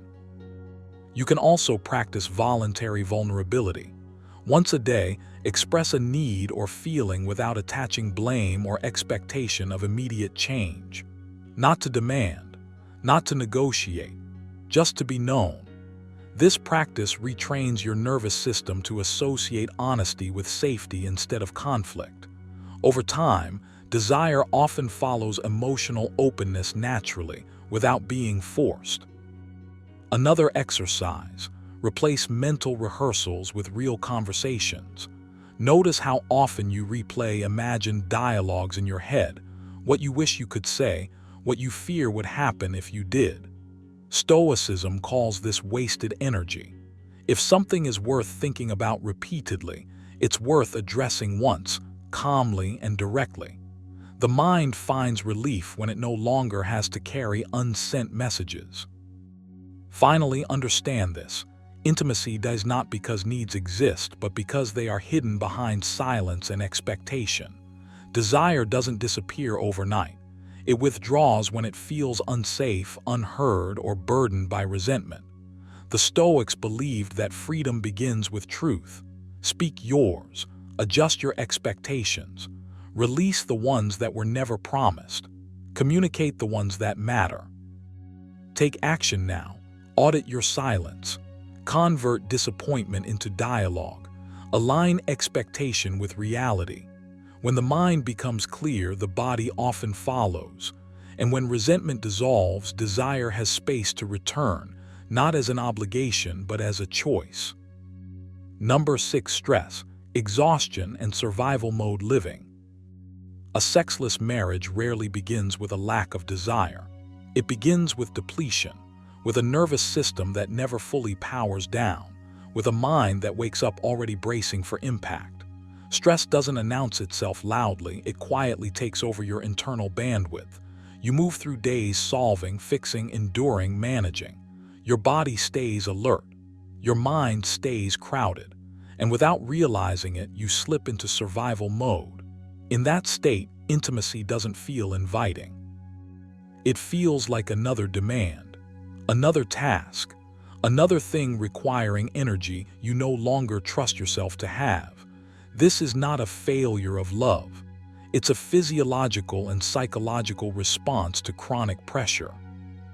When life becomes an endless sequence of obligations, desire is the first thing sacrificed. Desire requires safety, presence, spaciousness. But survival mode collapses time into urgency. Everything becomes about getting through. You stop inhabiting your body and start operating it. The Stoics understood this deeply, even without modern language for stress. Epictetus warned that when the mind is enslaved by external pressures, it loses its ability to choose freely. And intimacy, at its core, is a free act. It cannot be coerced by duty or sustained by guilt. It emerges when the nervous system feels regulated and the mind feels unthreatened. Exhaustion changes how you interpret touch, closeness, and connection.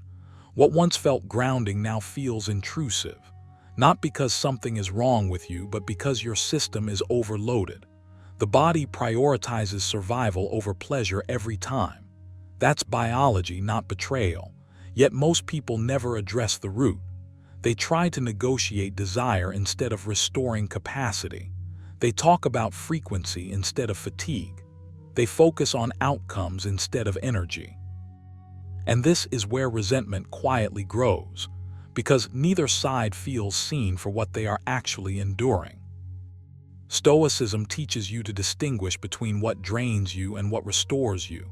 Wrote, "Men seek retreats for themselves, but nowhere can a man find a quieter or more untroubled retreat than in his own soul." But when your inner world is crowded with stress, there is no retreat. There is only tension. You carry that tension into bed, into conversations, into silence, and intimacy cannot thrive in a clenched body or a racing mind. If you want to break this cycle, you must stop treating intimacy as a separate issue. It is not separate. It is downstream from how you live, how you rest, and how you regulate yourself. Start with this exercise. Once a day, intentionally slow your breathing for 2 minutes. No goals, no performance. Just lengthen the exhale. This simple act tells your nervous system that it is safe to stand down. Safety is the foundation of desire. Without it, nothing else matters. Another practice is to reclaim transitions. Survival mode erases boundaries between roles. Work bleeds into home. Tension bleeds into rest. Stoicism emphasizes intentional pauses. Seneca warned against living as if you're constantly being chased. Build a ritual brief but consistent that marks the end of effort and the beginning of presence. Not for productivity, for recovery. This isn't indulgence, it's maintenance. A depleted system cannot offer intimacy, no matter how strong the intention. You also need to confront the lie that exhaustion is just how life is. That belief keeps you stuck. Stoicism does not teach endurance for its own sake. It teaches wise endurance, knowing when to persist and when to simplify. Audit your energy honestly. Ask yourself, what drains me daily that doesn't actually deserve that much of me? Then remove or reduce one thing, just one. Desire doesn't require a complete overhaul. It requires enough space to breathe again. Stress also fragments attention. You're physically present but mentally elsewhere. Desire needs attention the way fire needs oxygen. When attention is scattered, intimacy feels hollow. Train your attention deliberately. Choose one daily activity and do it without multitasking, fully. This is a Stoic discipline of focus. It strengthens your ability to be present, which directly restores your capacity for connection. Presence is not romantic, it's practical, and it's trainable. There's another uncomfortable truth. Survival mode makes vulnerability feel dangerous. Intimacy requires openness, but stress teaches you to armor up. You become efficient, controlled, contained. That posture keeps you functional, but it also keeps you distant. Stoicism is often misunderstood as emotional suppression. In reality, it's emotional clarity. It asks you to feel without being ruled by feeling, to open without collapsing. Practice this by naming what you feel internally without judgment. Not explaining it, not fixing it, just acknowledging it. This softens the armor without stripping your strength. Desire returns when the body trusts that it won't be overwhelmed. That trust is built through consistency, not pressure. Remove the silent expectation that intimacy must solve the marriage. That expectation adds weight to an already tired system. Instead, focus on restoring aliveness in small ways: rest, presence, simplicity. The Stoics believed that a good life is built from good moments, deliberately lived. Intimacy is one of those moments, but it cannot exist in isolation from the rest. Take responsibility not through blame but through agency. You may not control every stressor, but you do control how you respond to them. Reminded himself daily, you have power over your mind, not outside events. Use that power to create pockets of calm, to protect your energy, to step out of survival mode and back into choice. Do the work where it actually matters, your nervous system, your attention, your daily rhythms. When those shift, desire follows naturally, not forced, not negotiated, restored. Number 7, loss of polarity due to overfamiliarity. Polarity doesn't vanish overnight. It dissolves quietly through comfort that becomes excessive, through closeness that loses contrast, through familiarity that forgets mystery. You don't notice it happening because nothing feels wrong at first. Life continues. Conversations continue. Responsibilities are handled. Yet something essential goes missing beneath the surface. Desire fades not because love dies, but because tension disappears. And tension, subtle, respectful, alive tension, is the invisible force that keeps intimacy charged. When overfamiliarity takes over, polarity collapses and intimacy slowly turns mechanical, then optional, then absent. Polarity thrives on distinction, on two individuals remaining whole, grounded, and internally directed. When that distinction erodes, attraction has nothing to push against. You begin to merge identities instead of standing side by side. Emotional boundaries soften too much. Roles blur, energy flattens. And while comfort feels safe, safety without contrast rarely fuels desire. The Stoics understood this deeply. Wrote, "Do not lose another minute arguing what a good man should be. Be one." Polarity requires this same principle. You must be anchored in yourself, not dissolved into sameness. Overfamiliarity teaches the mind that everything is predictable. Predictability breeds emotional laziness. When nothing surprises you, not because you know deeply, but because you assume completely, the nervous system stops responding. Desire does not respond to obligation or routine. It responds to presence, polarity, and self-possession. Stoicism teaches mastery of the self, not fusion with another. Epictetus warned that when you attach your identity too tightly to external things, you lose freedom. Overfamiliarity does exactly that. It replaces autonomy with emotional enmeshment, and attraction suffocates under that weight. You restore polarity by reclaiming inner distance without emotional withdrawal. Distance is not absence, it's self-containment. It's the discipline of having your own rhythm, your own inner life, your own direction. Seneca reminded us that the greatest remedy for anger is delay. That same delay, space between impulse and response, revives polarity. When you stop over-explaining, oversharing, overreacting, you regain composure. Composure is magnetic, not because it performs, but because it stands. Here's a practical exercise. Practice deliberate non-reactivity. Not silence, not coldness, but restraint. When every thought is shared immediately, nothing carries weight. When emotions spill without containment, polarity collapses. Choose to pause. Choose to respond rather than react. This isn't suppression, it's sovereignty. And sovereignty is attractive because it signals inner order. Another exercise is to rebuild individuality through voluntary separation of roles. Not physically, but psychologically. Stop managing, fixing, or monitoring emotional states that are not yours to carry. Stoicism teaches responsibility without control. You are responsible for your character, not for regulating someone else's inner world. When you release this burden, polarity returns. You become centered rather than entangled. Attraction grows in the presence of someone who stands firm in their own axis. Overfamiliarity also dulls polarity through constant accessibility. When you are always available emotionally, mentally, energetically, your presence loses contrast. Stoics valued temperance for this reason. Wrote, If it is not right, do not do it. If it is not true, do not say it. Apply this to availability. Just because you can engage doesn't mean you should. Choose when to lean in and when to remain grounded in yourself. This selective engagement restores value to your presence. You must also detach intimacy from obligation. When intimacy becomes scheduled, expected, or negotiated emotionally, desire retreats.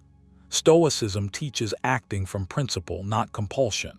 Begin practicing voluntary desire rather than duty-based closeness. That means removing pressure, removing outcome fixation, returning intimacy to choice rather than performance. Desire grows where freedom exists. Another powerful practice is reclaiming silence. Silence is not distance, it's depth. When conversation becomes constant noise, polarity disappears. Stoics believed silence sharpened perception. Use silence to let energy recalibrate. Let presence speak without words. Let mystery re-enter. Mystery isn't secrecy, it's restraint. And restraint revives attraction.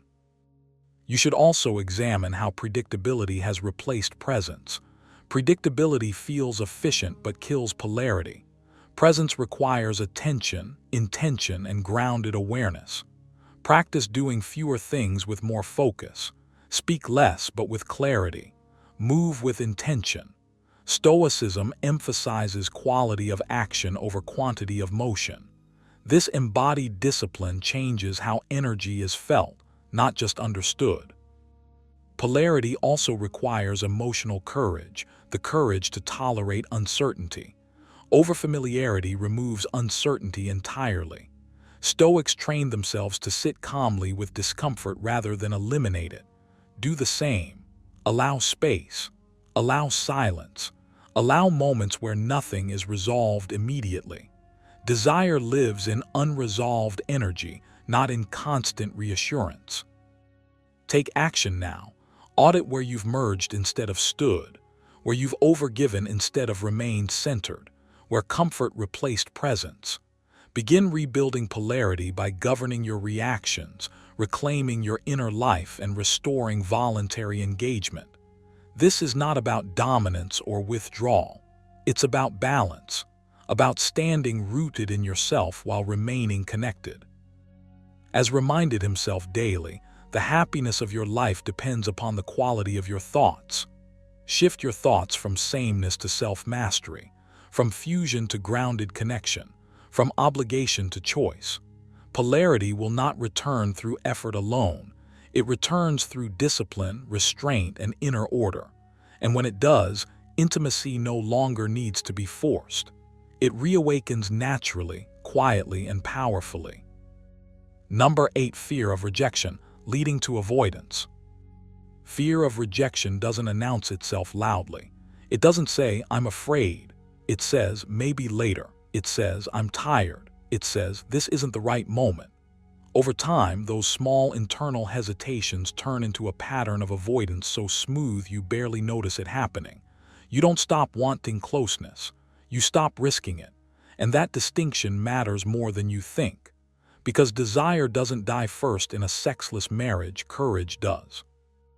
At the beginning, reaching out feels natural. But somewhere along the way, the mind starts recording outcomes.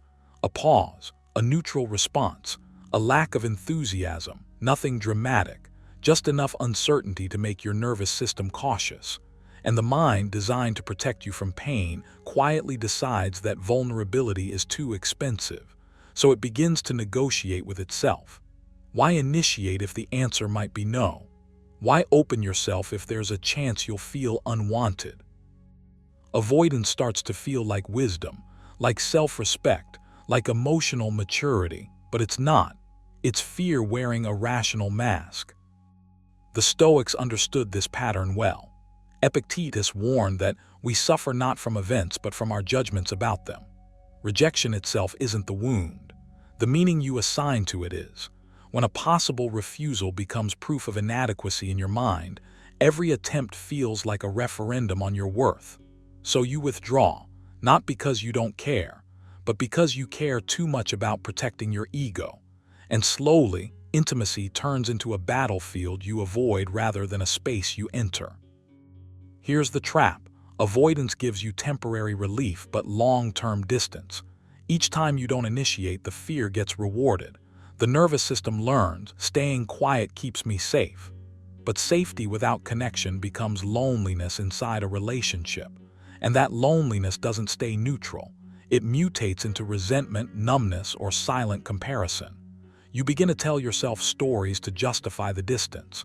Stories that feel logical. Stories that feel true. But Stoicism teaches you to challenge comforting illusions. Wrote, if you are distressed by anything external, the pain is not due to the thing itself, but to your estimate of it. Avoidance feels like peace, but it's actually surrender. What makes fear of rejection especially destructive is that it's self-reinforcing. The less you initiate, the more foreign intimacy feels. The more foreign it feels, the higher the emotional risk becomes. Eventually, even the idea of closeness triggers anxiety rather than anticipation. This is not because desire vanished, but because courage atrophied. Like any unused muscle, it weakens quietly. If you want to break this cycle, you must stop waiting to feel confident before acting. Stoicism flips that logic. You act first. Confidence follows. Seneca reminded us that we suffer more often in imagination than in reality. Your task is not to eliminate the possibility of rejection, but to eliminate the story that rejection defines you. Begin with this exercise. Detach outcome from identity. Before any attempt at closeness, say internally, the result does not measure my worth. Repeat it until it feels boring. That's when it starts working. Another discipline is to practice voluntary exposure to discomfort. Stoics didn't avoid discomfort, they trained with it, not dramatically, gradually. Choose small acts of emotional initiative without attachment to outcome, not to force desire but to rebuild your tolerance for vulnerability. You are not responsible for the response. You are responsible for the courage to show up. That distinction is everything. You must also confront the illusion of mind reading. Fear thrives on assumptions. You assume rejection before it happens. You assume disinterest without confirmation. You assume risk without evidence. Epictetus was blunt about this. Do not let the force of impression carry you away. Impressions are not facts. When you treat imagined rejection as certainty, you punish yourself for events that haven't occurred. Interrupt that pattern. Replace assumptions with presence. Return to what is actually happening, not what your fear predicts. There is also a deeper layer. Fear of rejection often masks fear of desire itself. Desire exposes longing. Longing exposes dependency. And dependency feels dangerous to a modern ego trained to value independence over connection. But Stoicism never taught emotional isolation. It taught emotional self-governance. You can desire without desperation. You can initiate without attachment. You can risk closeness without losing dignity. That balance is learned, not inherited. Practice this mental reframing. Initiation is an expression of strength, not neediness. Avoidance is not self-control, it is fear unmanaged. Each time you choose action over withdrawal, you reclaim authority over your inner world. Said, the impediment to action advances action. The very fear you feel is the training ground. Not something to escape, but something to walk through. Finally, understand this. Intimacy does not disappear because people stop wanting each other. It disappears because they stop risking themselves. Fear of rejection teaches you to play small inside your own life. Stoicism asks more of you. It asks you to act in accordance with values, not emotions. Courage, honesty, presence. Take action today, not perfectly, not dramatically, just deliberately. Break the silence your fear has been rehearsing. Rebuild tolerance for vulnerability. Detach your worth from outcomes.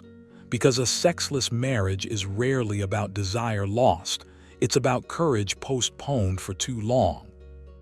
And courage, once practiced, returns faster than you think. Number 9. Using sex as leverage or control. Sex doesn't disappear in a marriage all at once. It thins out. It hesitates. It becomes conditional. And before you realize what's happening, intimacy is no longer a shared language. It's a bargaining chip. When sex turns into leverage, the marriage quietly shifts from connection to control, not through cruelty, through silence, through delay, through the unspoken message that closeness must now be earned, negotiated, or you feel it when desire is no longer freely offered but strategically rationed. And that shift changes everything, even if no one ever names it out loud. Control rarely announces itself. It disguises itself as mood, timing, fatigue, or emotional distance. And because it's subtle, it's easy to rationalize. But Stoicism teaches you to look past appearances and examine function. Ask yourself what the behavior does, not how it's explained. When intimacy becomes a reward or a punishment, sex stops being an expression of union and becomes a tool of influence. Epictetus warned that no man is free who is not master of himself. The tragedy is that when sex is used as leverage, neither person is free. One feels deprived. The other feels powerful but anxious, because control must constantly be defended. Over time, this dynamic rewires desire itself. Attraction cannot survive coercion. Wanting cannot breathe under conditions. When sex is attached to compliance, agreement, or emotional submission, it loses its vitality. It becomes transactional, mechanical, heavy, and the mind begins to associate intimacy with tension rather than pleasure. Stoicism would call this a corruption of what is natural, wrote that harmony comes from acting in accordance with nature. Desire, by nature, is voluntary. The moment it's weaponized, it starts to decay. What makes this pattern especially destructive is that it trains silence. You stop expressing longing because longing now feels unsafe. You stop initiating because rejection feels personal, strategic, or punitive. The nervous system learns to stand down. This isn't a lack of libido, it's learned restraint. And once restraint hardens into habit, sexlessness feels inevitable rather than chosen. But inevitability is often just unexamined behavior repeated long enough to feel permanent. If you want to interrupt this cycle, you must start with radical internal clarity. Stoicism demands honesty before change. Ask yourself a difficult question. Am I engaging in intimacy as a gift or as a means to an end? There is no shame in the answer, only responsibility. Control thrives in ambiguity. Awareness dissolves it. Seneca reminded us that to be everywhere is to be nowhere, and the same applies to motives. When desire is scattered across power, validation, and negotiation, it loses its center. Bring it back to choice. One powerful exercise is reclaiming non-reactivity. When sex is used as leverage, the instinct is to pursue harder, negotiate more, or emotionally bargain. Stoicism teaches the opposite. Withdraw the chase without withdrawing your presence. Maintain calm. Maintain dignity. Refuse to trade your self-respect for access to intimacy. This is not punishment, it's boundary. And boundaries reset dynamics because they remove the reward structure that control depends on. Another discipline is separating intimacy from outcome in your own mind. When desire becomes conditional, frustration follows expectation. Practice releasing entitlement, not passivity, clarity. Desire freely offered is powerful. Desire demanded is fragile. Wrote, you can commit injustice by doing nothing. In this context, doing nothing means allowing a distorted dynamic to continue unchallenged inside your own posture. Shift from expectation to self-governance. The emotional tone will change before the physical one does. You should also practice nomming, not accusing, but nomming internally. Power loses strength when it's clearly identified. Say it to yourself. Intimacy is being used as leverage, not as a story, as a fact. This mental labeling creates distance between you and the emotional pull to comply. The Stoics believed that clarity of perception is the first act of freedom. Once you see the mechanism, you're no longer trapped inside it. There is also a deeper truth here that Stoicism makes impossible to ignore. Desire cannot be coerced into existence, but it can be invited back through safety. Control creates tension. Safety creates openness. Safety is built through consistency, emotional steadiness, and refusal to escalate conflict. This doesn't mean tolerating manipulation. It means refusing to mirror it. When you become unshakable, the incentive to control diminishes because there is nothing left to grip. A practical daily exercise is this: practice voluntary emotional independence. Each day, remind yourself that your worth, calm, and identity are not negotiated through intimacy. Write it down if needed. Rehearse it.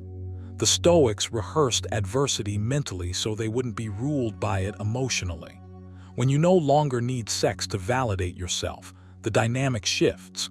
Desire begins to return when pressure leaves the room. Another practice is restoring polarity through self-command. Sexual energy responds to grounded presence, not emotional volatility. Govern your reactions, govern your tone, govern your inner dialogue. Seneca said, "He who conquers himself is the mightiest warrior." In a sexless marriage driven by control, self-mastery is not avoidance, it's leverage of a different kind. The kind that doesn't demand but attracts. Understand this clearly. Using sex as leverage doesn't come from strength. It comes from fear, fear of abandonment, fear of losing influence, fear of vulnerability. But fear cannot build intimacy. It can only restrict it. When you stop participating in fear-driven exchanges, you introduce a new energy into the marriage, one of calm certainty, of emotional adulthood, and that alone can disrupt patterns that felt frozen. Take action now. Stop negotiating desire. Start governing yourself. Withdraw emotional bargaining. Restore dignity. Practice non-reactivity. Reclaim choice. Sex returns not when it's demanded, but when it's safe again to be freely given. And that safety begins with you choosing self-mastery over submission. Number 10. Personal identity erosion within the marriage. Personal identity erosion doesn't announce itself with alarms. It seeps in quietly, disguised as compromise, comfort, and responsibility. At first, you tell yourself you're being mature, flexible, reasonable. You soften edges. You postpone personal interests. You silence parts of yourself that feel inconvenient. None of it feels dangerous in the moment. But over time, something subtle shifts. You stop inhabiting your own inner life fully. And when identity fades, desire follows.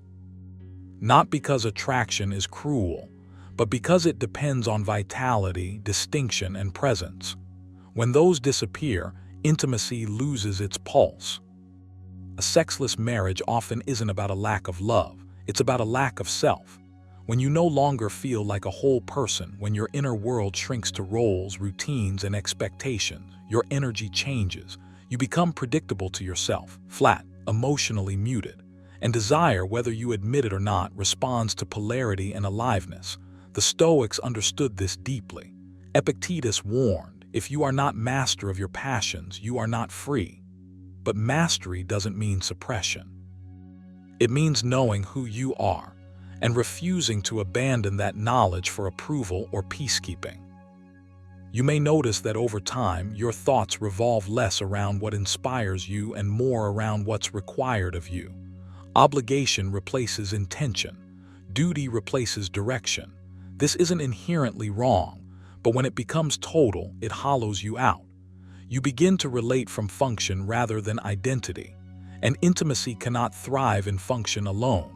Sex is not sustained by logistics or fairness. It's sustained by presence. By the feeling that two distinct individuals are choosing each other, not dissolving into each other. Stoicism teaches that you must never outsource your sense of self. Wrote, the happiness of your life depends upon the quality of your thoughts.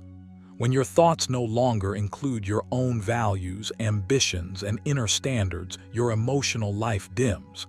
You stop feeling chosen because you no longer feel choosing. And without choice, desire suffocates, not dramatically, gradually. What makes identity erosion especially dangerous is that it feels virtuous. You tell yourself you're being selfless, that you're prioritizing harmony, but harmony built on self-erasure is unstable. The Stoics never advocated self-denial for its own sake. They advocated alignment, living in accordance with your nature. When you betray that nature repeatedly, when you override your instincts, mute your voice, or abandon your inner compass, you lose coherence. And incoherence is deeply unattractive, even if it's never named.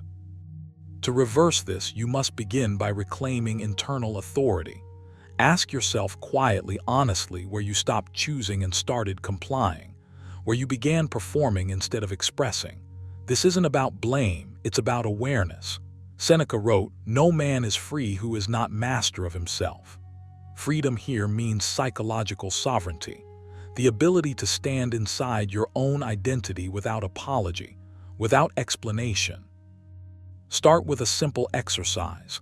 Once a day, engage in an activity that reinforces your individuality, not productivity, not obligation, identity. Something that reminds you that you exist beyond roles. Do it deliberately. Protect it. This is not indulgence, it's maintenance. You are restoring the inner voltage that makes connection electric rather than mechanical. Another practice is to audit your inner dialogue. Notice how often you minimize your desires before they're even spoken, how often you pre-compromise internally. This habit trains you to disappear. Replace it with neutral acknowledgement. You don't need to act on every desire, but you must recognize it. Recognition is respect, and respect, directed inward, changes how you show up outwardly. Stoicism also emphasizes boundaries, not as walls but as definitions. When boundaries dissolve, identity blurs. Begin defining what matters to you again. Your standards, your rhythms, your non-negotiables, not aggressively, calmly. Clarity is attractive because it signals self-trust, and self-trust reawakens desire, not just in others but in yourself. There is also the discipline of solitude, not isolation, but intentional separation from constant relational feedback.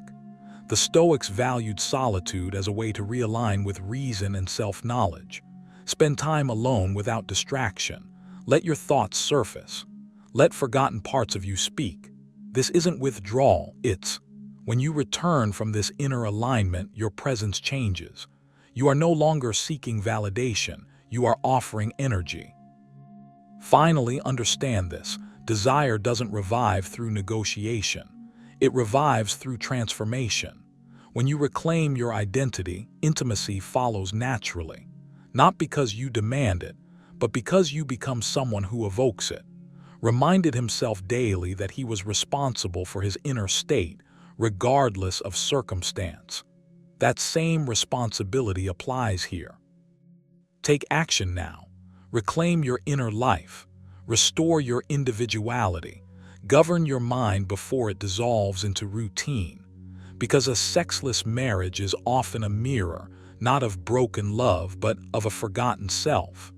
And the moment you remember who you are, everything begins to shift. If this video stirred something uncomfortable inside you, that's a good sign. It means you're no longer hiding from the truth. A sexless marriage is rarely about desire disappearing overnight. It's about silence, resentment, emotional withdrawal, unspoken power struggles, and years of unmet needs quietly piling up. And the most dangerous part, most people don't notice it happening until intimacy feels foreign. But awareness changes everything.